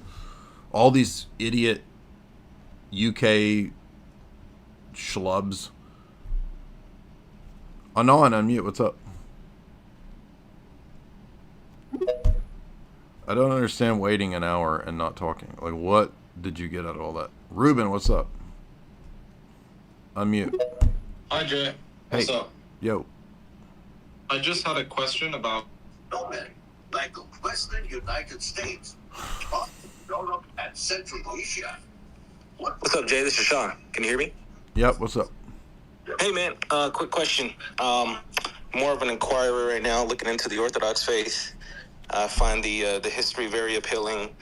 Had a recent conversation with one of the teachers in my church, and he was making a statement that kind of shocked me. His basic conclusion is, for the first 1,500 years, the church got it wrong, and I just couldn't agree with that. And one of the things that actually helped me solidify that belief is Jesus himself saying, like, when you get the Holy Spirit, like, it'll guide you to all truth. And so what would you recommend someone like me who's an inquirer of the Orthodox faith, like, how would I go about kind of dismantling my Protestant views, so to speak? I mean, I think this is going to happen as you continue to inquire into Orthodoxy. I would begin to learn about church history.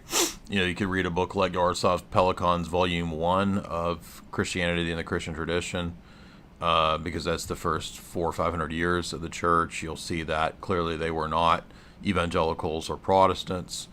That way you can sort of bypass having to try to read through all the individual church fathers. I would read a book like Orthodox Dogmatics by Pomazanski, and then I would listen to anything that Teal Swan says. He has that breakthrough around their own worthiness of their own essence. It's not this transcendental, oh my gosh, the world is so amazing, buzzing state. It's that when we are in a state of anxiety around our own self-worth, we're in that constant tension. And when we have the awareness of worth, that intrinsic worth, tension, worth, transcendental. So you'll start to hear bird song. Yeah, exactly. You'll start hearing bird songs. So when you hear the bird songs, that's telling you the right religion. But just wait till you hear the bird songs. By the way, I'm just joking, obviously. Start to be able to experience almost the joy in not doing. You become much better at being. Learn to be rather than to do. This is what I've always said. And, I don't understand why I don't have more sad fat chicks in my audience. That's her audience. Maybe if I start saying this gibberish, then I'll get a larger fat chick market share. I don't know. But she has cornered that traumatized fat chick market somehow. Rather than doing. And I think it's because she speaks to that essence, that transcendental sense of the being who you are and not doing. Right? I didn't kick you, dude. What are you talking about? I'm moving on to the next question. I don't know why people think that, oh, he booted me. I'm just moving to the next person. What are you talking about? What's up? Hi there. I just had a question about the Unitarian position. Uh-huh. And I was wondered how you would go about critiquing someone who just denies the need for God to have love? Well, I mean, you could go down that line of arguing for a deity that doesn't have this or that attribute, but like, how do we know who this deity is, what this deity is, what's the source of this revelation, and what's the justification for those claims? I guess there wouldn't be one. It would be more of like, I guess, a possible deity that could potentially ground knowledge. Well, but you can't ground your knowledge in a copy-paste, invented on the spot ad hoc deities. That would just be an ad hoc rescue. Okay. And wait, so go ahead. So, I was going to say, so with the impossibility of the contrary, is it only alternative worldviews that have some sort of like history?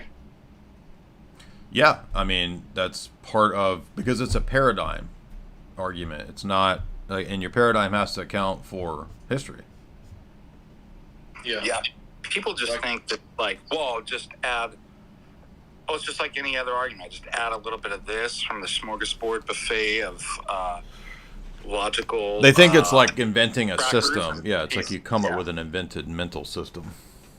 Well, what if I add this logical tomato to my epistemic sandwich over here, and I take a little bit of this deductive cheese? I like a little bit of that. I'm going to throw that on there, and can I just build up my own worldview sandwich to ground knowledge? They're saying I don't have legs, and that's why Teal Swan's thighs are appealing to people in the videos. Excuse me? I have this leg, and look at this calf muscle. So, you just got owned right there. All you calf doubters and calf deniers. What's up? No, man, you should come in with a wheelchair. Like, I think that would look awesome. It would be funny to roll in with like a mechanized wheelchair. Yeah, like, and then people don't know that, people think that I am actually injured, and then we'll do a faith healing ceremony where you are like Benny Hinn, and you you smack me with your like vestments, and then I get up. Men nowadays look down on a woman who doesn't have something going for herself. Listen, guys, stop looking down on women who doesn't have something going for herself. This is what men are falling into. I did not shave my leg. My legs are just beautiful. Okay. Teal Swan shaved her legs. What is she afraid of? Why can she not just be? Right?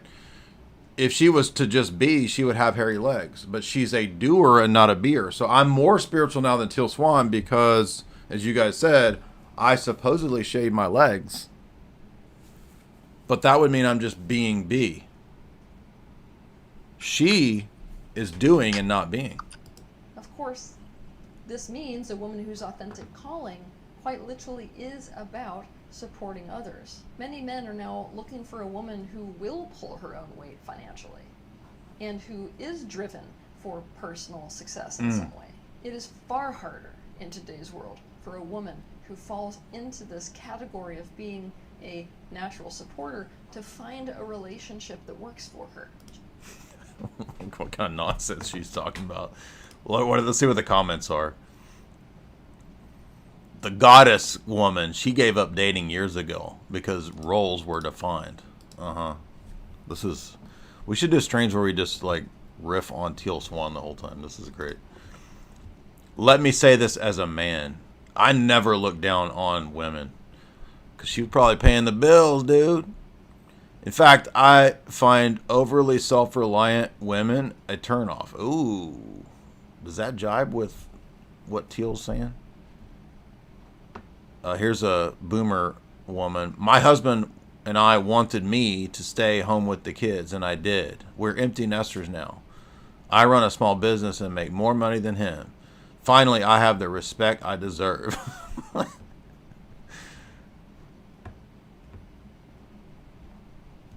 As a man, I disagree. I admire women who are supportive, nurturing, and feminine.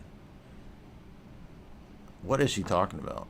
She is looked down on, and as a result of this, in order to be valued within society, feels that she has to go against her true authentic. What if you said when a woman gets looking down on is the new looking up on? Good point.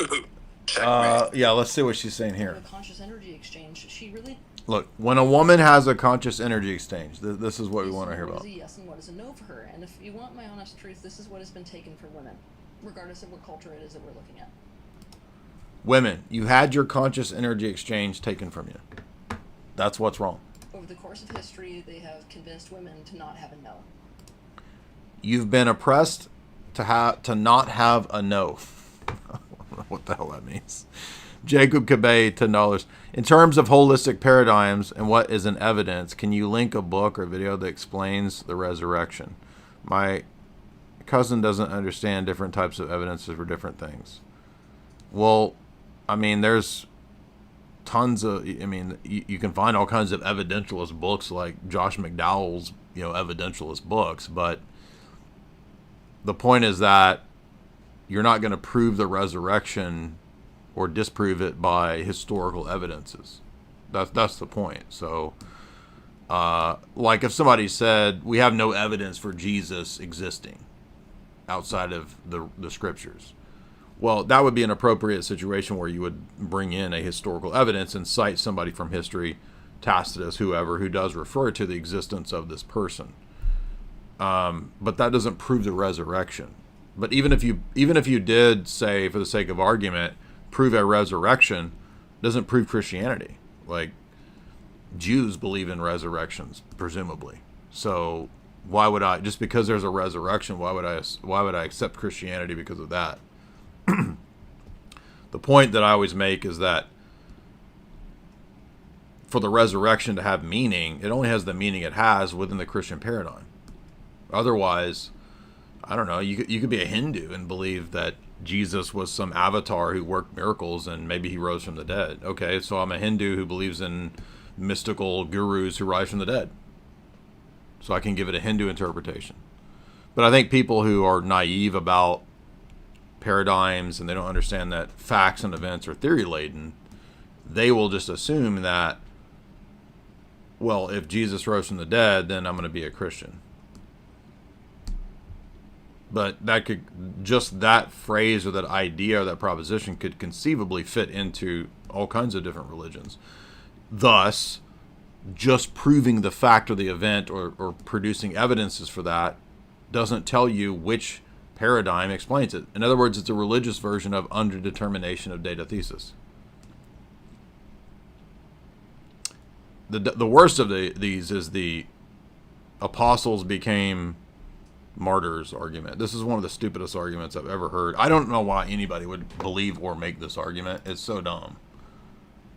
Well, look at the apostles. They were afraid, and then after the resurrection, they became bold martyrs. Therefore, Christianity is true. I mean, people die for satanic cults. I mean, it's just it's so stupid of an argument. I can't understand why people find these arguments convincing, but I don't know. Caleb, what's up?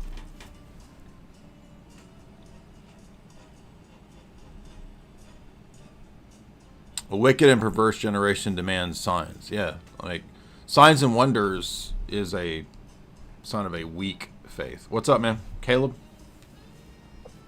Hey, Jay, thanks for having me on. Is my audio all right? Yeah. Or is it a mess? Okay. So I don't know that you've made this argument, but I've heard other Orthodox debaters make the argument about utility of affirming the alphabet people identity. And so the way the argument goes that I understand is if you don't affirm my identity, I'm going to do something bad. And then from the other side, from the Orthodox side, it says, well, there's far more Christians that believe that lying is a sin, and so the cumulative utility of that would outweigh the utility of one person per harming. So what? My question is, they always throw out the number of like the total Christians globally, but among Protestant and Catholic and Orthodox, I mean, that number, they spread the umbrella to include all of the sects of Christianity to what makes it seem like their argument is better and has more power behind it because that number is bigger.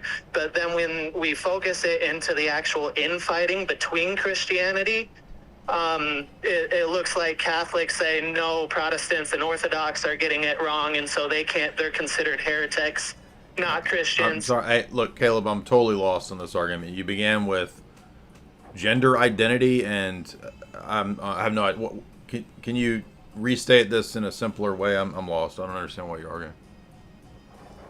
When the Orthodox Christians are arguing for the utility of a Christian lying is bad, and there's far more Christians in the world versus First of all, I've never heard anybody argue that something's wrong because it's not useful or there's no utility. Like, oh, maybe utility is the wrong word.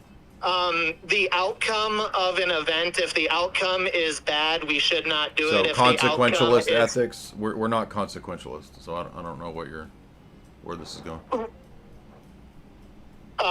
Okay, I'm sorry that I'm not able, but what my question is, when Orthodox seems to try to argue consequentialism, they consider all of Christianity throughout the world where lying is bad. I've never heard this. I don't know who's done this? What are you talking about? Ever argue that? Okay. Maybe I should go back and write it down. So That's fine. Yeah, I'm not trying to be rude. I just don't understand. We don't typically make arguments from consequentialist or utilitarian bases for ethics, and I don't think that we would argue that something is true or false or good or bad on the basis of a vast number of so-called people doing or not doing something. Anthony, what's up?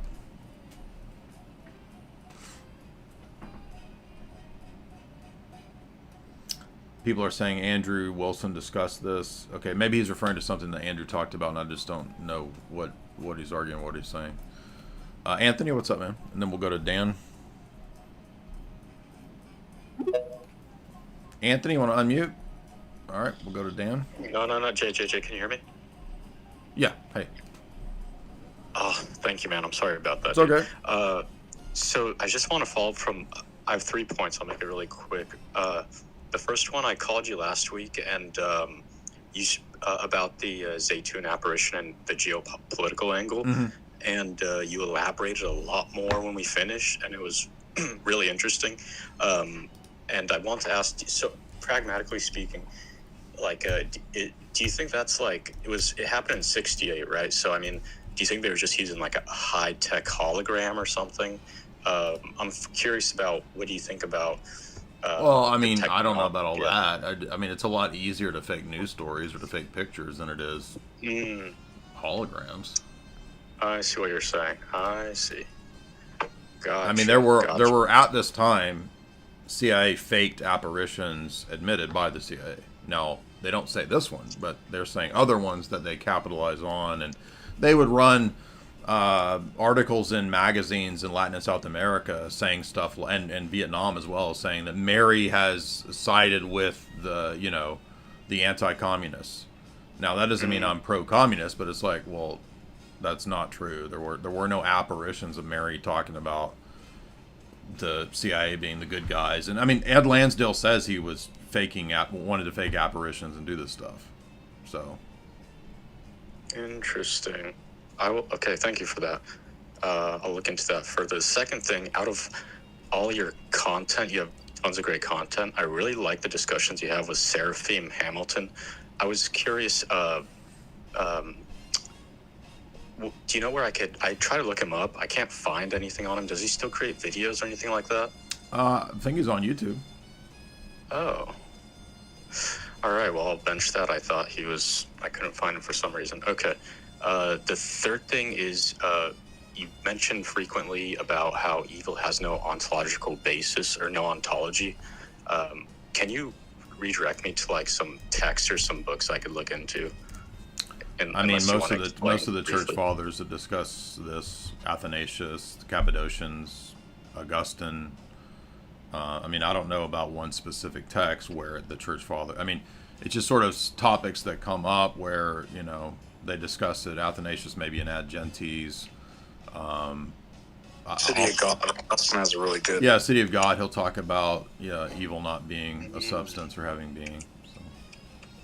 God, thank you, Father. Okay, Jay. Appreciate your time, man. Really helpful. Somebody said Nick Begich did a documentary on. Oh, you mean what the CIA had in the 1970s? I mean, I just think it's a simpler explanation that they were. That's just a faked picture or fake news story than it is. I mean, look at this is what we're supposed to believe is the proof. I mean, are you aware of how many images were doctored by the CIA and the KGB and the Soviets and the NKVD throughout the Cold War? I mean, oh, but there was a bunch of people who saw it. Well, who knows what they saw? And by the way, nobody believes that this proves Coptic Christianity. And if you're a Coptic that thinks this proves Coptic Christianity, then does Fatima prove papism? All of these apparitions, man, all they do is prove whatever type of weird ecumenist anti-Orthodox stuff.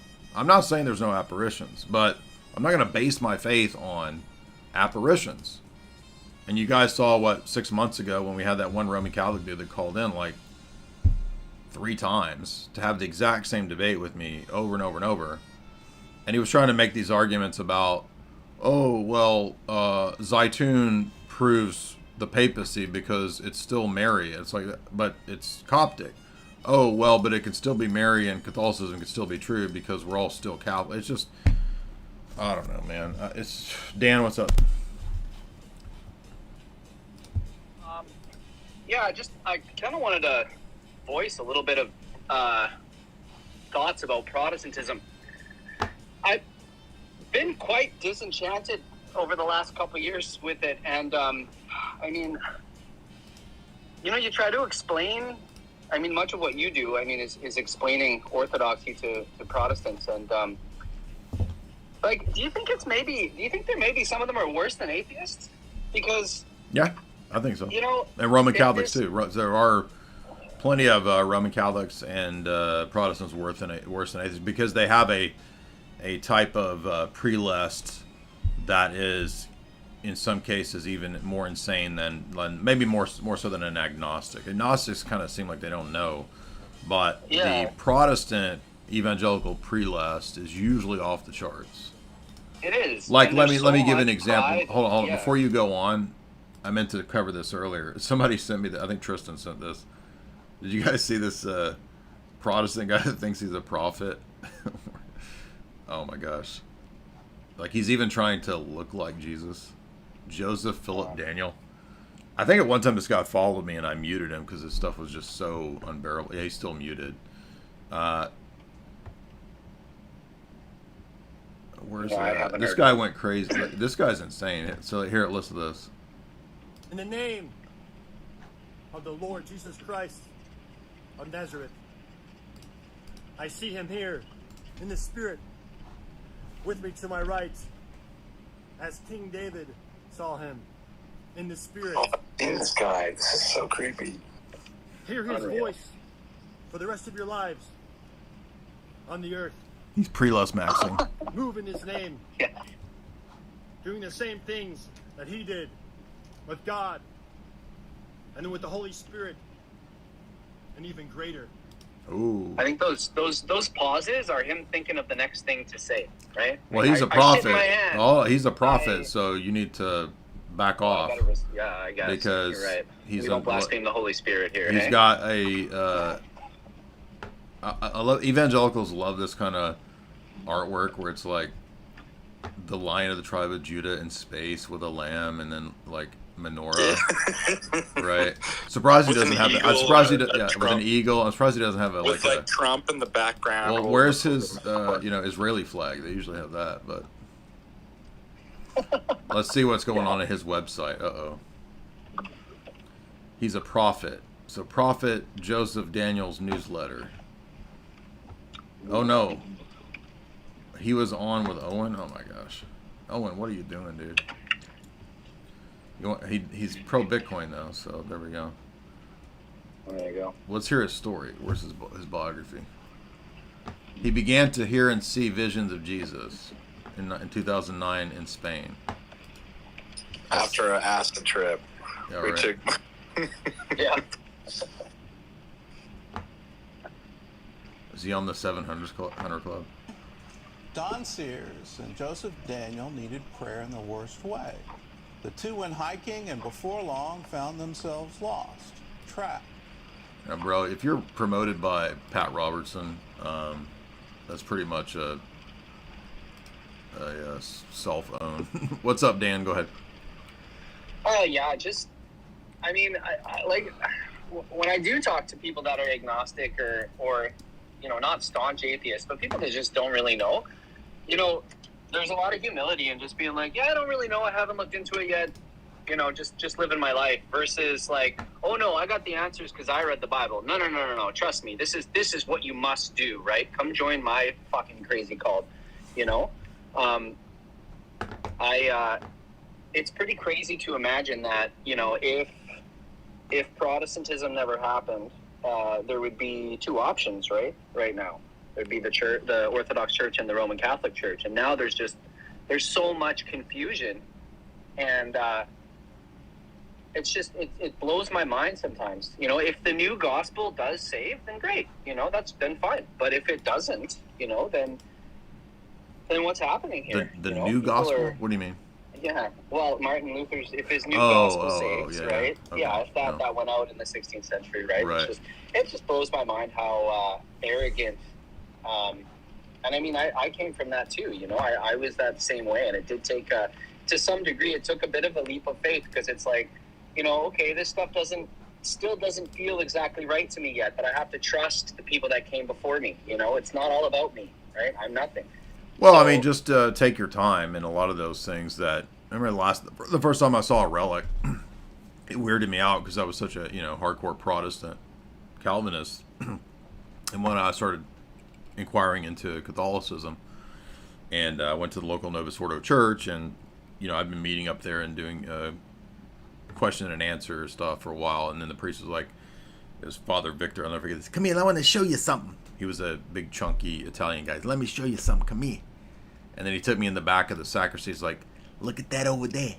And I walked over there, and there was a reliquary, and I was like, what is that? He goes, that's St. Jerome. And I was like, whoa.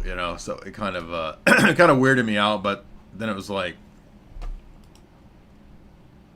after a while, it's actually weird to not have relics to me. So, and our church here, like, we have a lot of relics, like we have more relics at our church than any other Orthodox church I've been to, as far as I'm aware. And so it's pretty crazy. So to me, it's like weird not to have relics, but hey, that ain't the same as being a prophet. By the way, did y'all see the pop lock? Why would you think Protestantism is crazy when you could have a pop lock-in pastor? Pop lock-in pastor. Did y'all see this one? This was hype right here.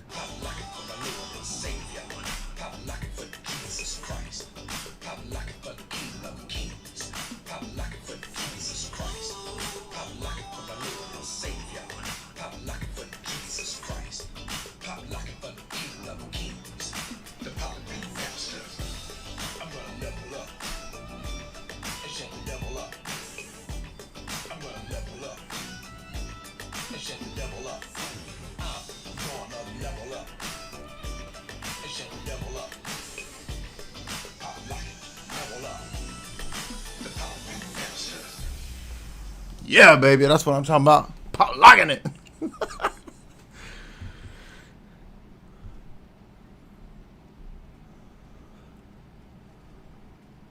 Bonantium Emperor. Pop lock it. That's clippable right there. Y'all didn't know I got moves. Wait till I start dancing on my TikTok. Yeah. You got moves, brother. What's up, man? What's on your mind? I I was just thinking about it with this whole like miracles discussion. Can you hear me all right, by the way? Yeah. All right. You know the Capturing Christianity guy that hosted that debate a couple months ago? Mm-hmm. He posted something today about, I don't know if you saw that clip on Twitter about the Orthodox relics, and everyone assumed that the lady screaming was a demon. I saw a clip when she's like at confession, and I saw that clip going around. Is that what you're talking about? Yeah. He immediately posted something about that. What I find so interesting, and if tell me if I'm wrong here. Like, I have a pretty good or high level of respect for the fact that we seem to have the most amount of skepticism when it comes to not miracles or. That's actually a really good point. Yeah. Yeah. Like, I grew up in a church that had a Mer streaming icon, and I thought that was awesome. But in general, outside of that, like, I do have kind of even with that happening, I have a high level of skepticism, because what I find is a really weird thing to just figure out is how, from the Catholic position or even the Protestant position, when you're so open to the idea of miracles being correct all the time in that sort of sense, and then arguing that your miracles make you more correct in, your stance. It's just it's like a very weird thing. I respect the fact that we see it and we go, could just be a gimmick or demons, right? But like, we could check. Like, it's not an assumed thing. Yeah, I mean, it's just such a sober position, right? Sober-mindedness, watchfulness, sobriety. Charismatics, Roman Catholic Charismatics, which is an official thing that they've adopted from the papacy down. Zero discernment, zero sobriety. Watchfulness, nepsis, like, they don't even have these concepts. Yeah, and I think that's something that I constantly run into when I find people from other in other groups, is just like, I hear about it. It's like, I'm like, oh, that's awesome. I'm glad that happened, if there's something that seems miraculous. But I just kind of get skeptical on calling it a miracle. Is that like it's not too far gone to say something like that, right? Because I have faith that I think it's connected with, like, I would just from the outset would be skeptical that amongst these goofy groups, these goofy goobers, there's all these miracles happening.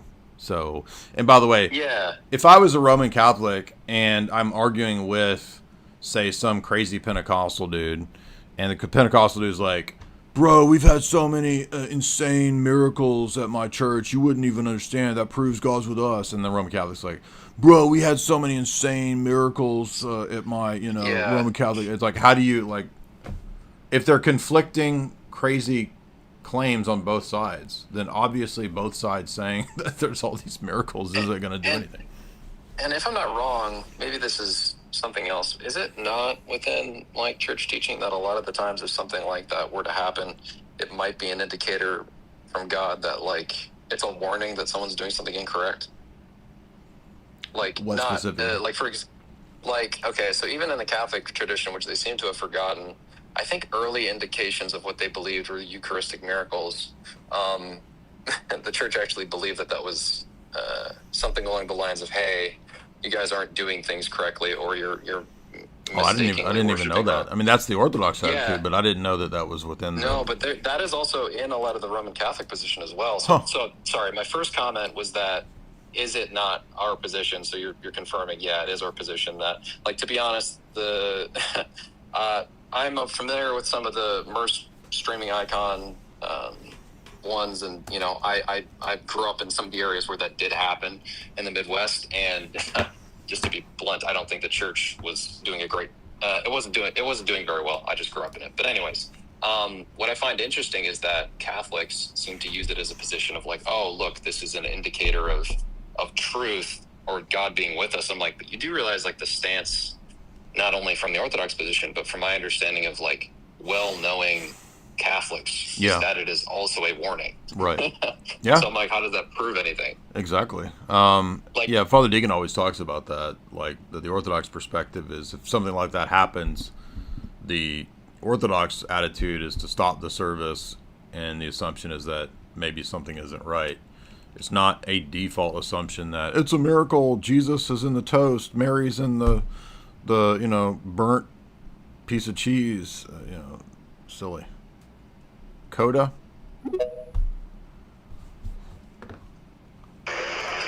Hello? Yeah. Yeah, you can hear me good, right? Yep. I just had two questions, and it was relating, I was reading Athanasius, and Athanasius talks about a lot, when referring to the logos, he talks about, like, in his own power. But I obviously know that, like, the Cappadocian, Athanasius himself, he says that they share in one power.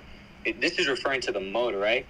But I would just like you to help me, like, how would you articulate this concept of Jesus having his own power, but the power is one in the Trinity? Because they share in one, like, will and power and all that. Yeah, each person manifests that one power or that one attribute or that one energy in their own unique way. So, for example, creation is a triune, triadic action, but each person has a unique role in creating. So you're absolutely right that it's a question of mode. And a lot of that gets clearer and more precise terminologically as you move up into the 5th and 6th council. So I'm not saying Athanasius is wrong, but the terminology and the words that are used might not be as precise until you get up into like St. Maximus, who really focuses on things like the mode, and whereas the earlier church fathers don't necessarily cover that because they're not dealing with that as an objection. Corey, what's up? But you're on the right track.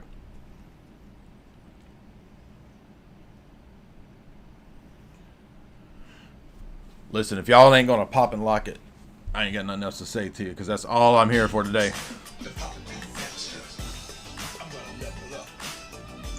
Hello, can you hear me? Yep. Hi, how you doing? Good, what's up? So I have a question on Jesus mythicism. So I've On what? seen some people. Speak up, dude. You're muffled. I Jesus can't hear you. mysticism. Jesus mysticism? Yeah, mysticism. Bro, are you talking into your pillow? Yeah, let me unplug my. Why are you trying to pillow talk me? I don't know you yet, dude. That's gay. I'm not trying to pillow talk you, man. What's up? I ain't gay. You gay? Man. Here, can you hear me better? That's better. Go ahead. Oh yeah, so Jesus mythicism. That's worse now, dude. dude. Oh my gosh. Can you hear me better now? No, you're echoing me, dude. Why are you doing that to me? Dude, trying to pillow talk me. Here, I'm gonna do the stream from the pillow, like you go. That's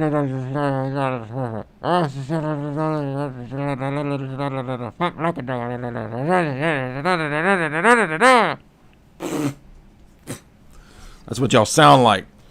Calling me from your damn pillow. Pillow talking. Whispering sweet nothings into my eardrums. Pop, lock, and drop it. Pop, lock, and drop it. All night. What's up, dude? By the way, you can support the stream by Super Chats through Streamlabs, or you can head over to chalk.com, use promo code J40, JOF40 to get 40% off all those great Chalk products. Chalk.com, the best in supplementation on the internet. How do I pop, lock, and drop it? With Chalk, Chalk, lock, and drop it. Chalk, lock, and drop it. JAY40. What's up, man? Yo, can you hear me? Yeah. Yeah, so that guy, like, 3 or 4 callers ago, the Caleb guy who was talking about the consequentialist stuff, he was basically misunderstanding Andrew's internal critique of the secular consequentialist view. And also, I think he was going to like some kind of special pleading or arbitrary thing with including.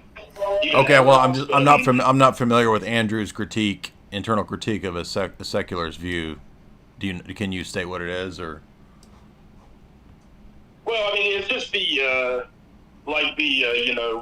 the secularists would argue for the pro-Skittle stuff with harm reduction, saying if you affirm them, they won't, right, do things to themselves. Gotcha, right. And Andrew's basically saying, but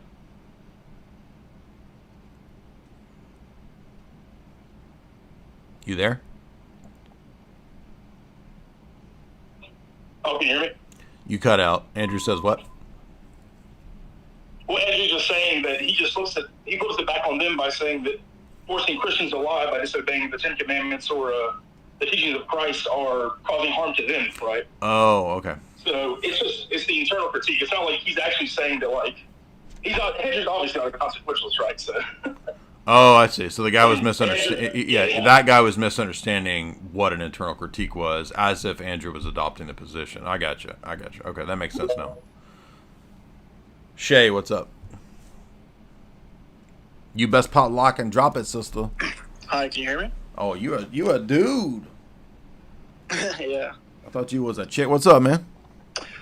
Just to give you some background, I've been recently inquiring about orthodoxy and all that, and I don't know if you've ever spoken to anyone, but I've been born and raised in the Baha'i faith, and I've come across a lot of your content and other Christian content, and I've basically the past 2 years kind of realized, like, wait a second, I don't really know much about religion, and I can't really justify my beliefs and stuff. So I started reading the Bible, and I also have a friend who is Ukrainian Orthodox who started kind of like, having conversations with me and debating me and questioning my beliefs. And I like realized, okay, well, I don't really know much about all this. So for the past year, I've really been into kind of researching religion, theology, and all that. And I recently went to a Ukrainian Orthodox church and spoke to the priest. And yeah, I've just been inquiring about orthodoxy and realizing that there's a lot of issues kind of with the Baha'i worldview. I don't know how much you know about the Baha'i faith. And I know about the Bob, and I know about it being a very syncretist kind of relativistic position. So yeah, you're kind of the first, I think, Baha'i that's ever called in. So yeah, I think what you want to look for is the inconsistency with this idea that all the religions are kind of pointing to some common goal, or that there is a lowest common denominator. Jesus is very clear in John 14:6 that he is the way, the truth, and the life. So, all of that's very incompatible with Baha'i, but also I think it's incoherent on its own grounds in terms of its relativism. What's up? Peaches? Yeah, it's pluralist, so it's self-refuting. Peaches, you want to... Looks like it's having a hard time connecting. Alfredo? Uh-oh. We got Don Corleone and we got Alfredo. What's up, Alfredo? What's up, Fredo? Check this out. Here's Roman Catholic priests being slain in the spirit by goofy Protestants. I feel it rising up. I feel the anointing on my hands. I feel the anointing on my shoulders. I feel the anointing throughout my body right now. Just the presence of the Lord in greater measure. Hey, dude, I got the anointing, bro. Everyone you lay hands on. That anointing. Father Hernandez, bro, I got the anointing, dude. Gonna come on down. Dude, I barely feel it, but like, look, check this out. Like, it's totally here, bro. Like, I totally got the anointing, even though I barely feel it, bro. Amen. Oh, Donnie goes. Everyone you touch. Donnie goes, that dude. anointing will come on. You want another wave? Yeah. Huh? Yeah. Oh, here comes Father Bruce. Oh, give me that anointing. Oh, jeez. That's, ooh, I like that anointing. Thank you, Rodney Howard Brown. Just speak it out. It's a... Imagine being a Roman Catholic. Like, what the heck is going on? Alfredo, what's up, dude? Hey, I just wanted to get your thoughts on the Shroud of Turin. I don't have any take on it. I don't see what it's supposed to prove. Gotcha. It doesn't seem consistent with what it says in scriptures. Like where? Like where? When they open the tomb, it says that they found strips of linen and then a separate headcloth. I never even thought about that. All right, thank you. Yeah, I didn't even think about like a biblical critique of it. But yeah, I don't usually try to argue from the Bible. I don't believe that. I don't really know what's in the Bible, but Yeah, that's an interesting. I never thought about that. I heard about. Hey. Yes, sir. Hey, Jay. I was just wondering. I just heard you guys talking earlier about Sister Vasa or Barbara. Mm-hmm. I called in Barb. I called in a few months ago because my parish had a book that was written by her, and I had asked you, like, what do you think morally about me hiding this book? So I hid the whole set of books, and I'm pretty sure that they're still in our bookstore somewhere, and they might make a resurgence. Do you have any more info on Barb? I mean, if she's been demonasticized, I don't know why anybody would want to promote it, but I don't know what else to say. In terms And of she's like, no longer. I mean, She joined us, the Schismatics. Yeah, she joined those Schismatics. So, like, by the way, did you see this? That there's a AI Jesus will do confessions now at the Roman Catholic Church in Switzerland, at least in this one. Did you hear that? Not in Switzerland, but I heard. No, I got the video right here. I see it. In these challenging times, remember that in the face of adversity, love and faith are your steadfast guides. Just as I calm the stormy seas, so too can peace be found within your heart.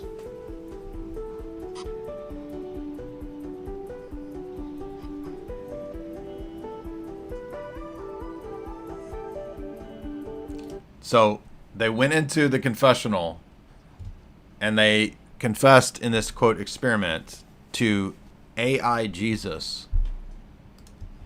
And you don't believe in predictive programming in film? Have you never seen THX 1138? This is, what did I say at the beginning of the stream? We are in the dystopia. It is now rolling out. Doesn't mean everything's bad. Doesn't mean we can't still be victorious. But here's Robert Duvall in the dystopian world, in the confessional booth, confessing to AI Jesus in 1971. And then here we are with these Nordic goofball goobers, the Roman Catholic Novus Ordo Church in Lucerne, Switzerland, doing the very thing in the movie. This is insane. Many people came to talk with him, so we have like 900 conversations now registered. 900 confessions to AI Jesus? What do you want to bet that was all recorded? Wow.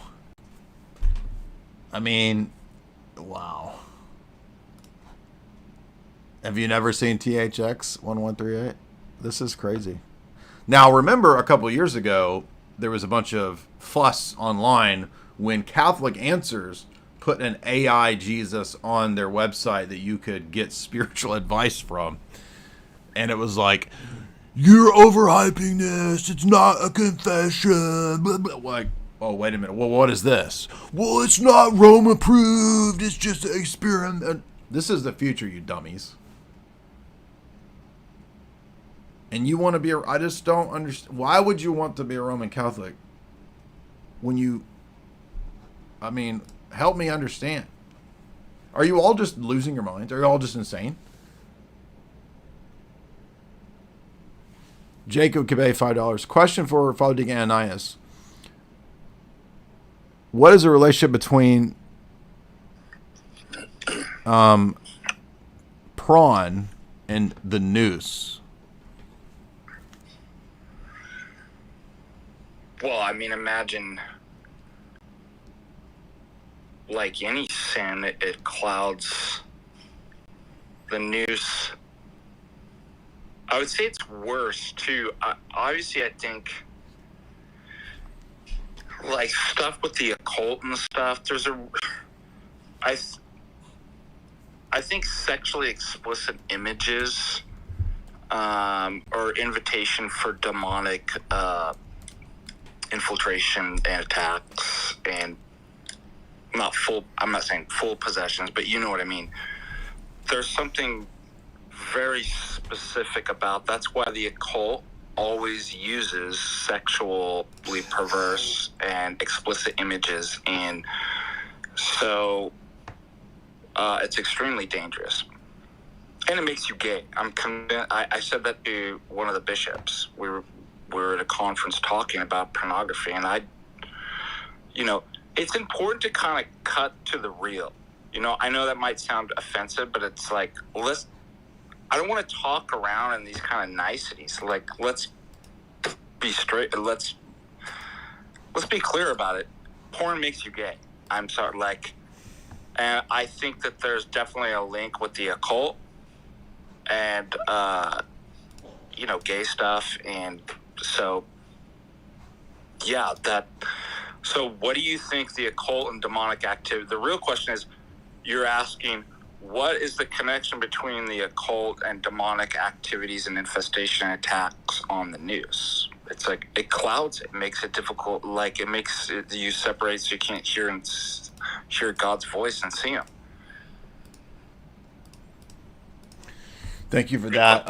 Matt Dillamonkey, $5. Jay, my brother's coming out of a non-denominational church. Is looking for a traditional church, but he thinks ecumenism and the invisible church is the one true church. How do I evangelize him? I mean, we've got videos arguing from church history that there's got to be one true church, right? Jesus talks about in John 10, there's one shepherd, one sheepfold. Paul talks about one body, right? That's in history as well. There's one Israel in history. So if the church is the new Israel, there's not 30,000 different Israels. So a lot of the biblical argumentation itself, as well as the teachings of the early church on the church, demonstrate that there's no such thing as an invisible church. Jesus' body isn't invisible. Wayward frequency. No, we did that. Excuse me.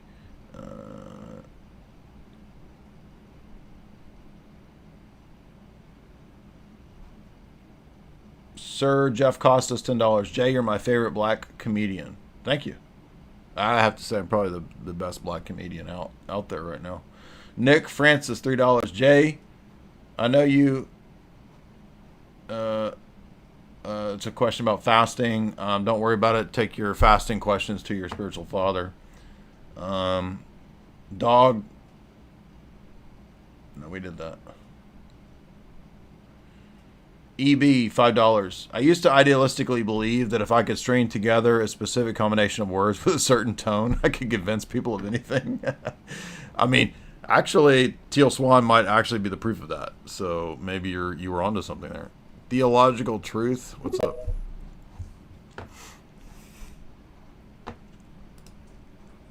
Hello? Yeah. Yeah, so I have a few things. So, first of all, like, what do you think about, like, the argument against ADS, which is, like, it's, like, called the eternal creator argument. I think I heard you talk about it before. It's called modal collapse. No, it's like this argument where it's, like, if God has, like, all these, like, the attribute of being a creator, he's eternally actualizing that would require, like, an eternal creation. It's called modal collapse. Oh, all right. And, where can I see, like, FD? Is he, like, a YouTube channel or, like, a website I can do this stuff? For what? For, like, his philosophy. Oh, yeah, he's got a channel, Patristic Faith, and his website is Patristic Faith. So. All right. Yeah, thank you. Mr.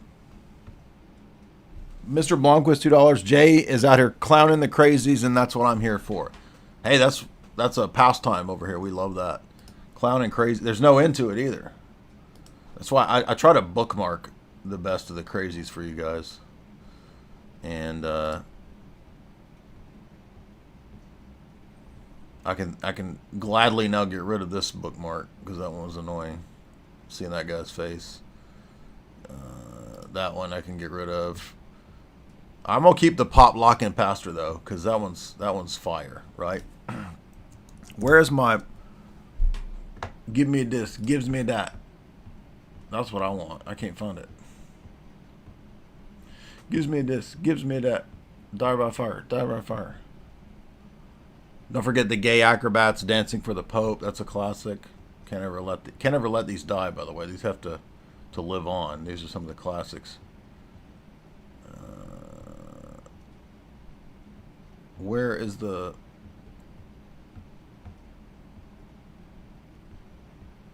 Dyer by fire? Dyer by fire. Gives me this. Gives me that. Gives me this. Gives me that. Can't find it.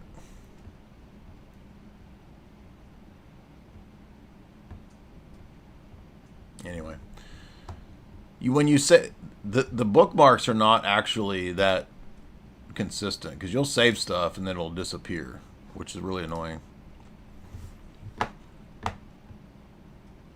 Troy Orthodox, $10. When Bitcoin becomes multiple millions, will you get a Tesla Optimus bot to jam on real instruments that will then let you and Jamie sing and belt vocals for your Christian death metal band Die by Fire? No, I have no desire for a bot or any kind of robotic entity or servant. No, I don't have any desire for that. Not because of some kind of like irrational Skynet fear. I just feel like, first of all, it's none of that's going to be rolled out to actually help people. It's going to be some kind of big control, spying, surveillance scam. I mean, like Alexa and all that stuff already spies on you. All the cell phones spy on everybody. So they're not giving me a robot because they want me to have an easier life. Sauce Steezy Drew, $2. Do a video on Sadhguru and his booger whistle. I think Tristan and I did a show a long time ago and we covered Sadhguru. So a lot of this stuff is like in the archives, dog. Guys, if you want to support the stream, head on over to chalk.com. I don't see anybody else. If you disagree, last chance, hit request to speak. I'll bring you up.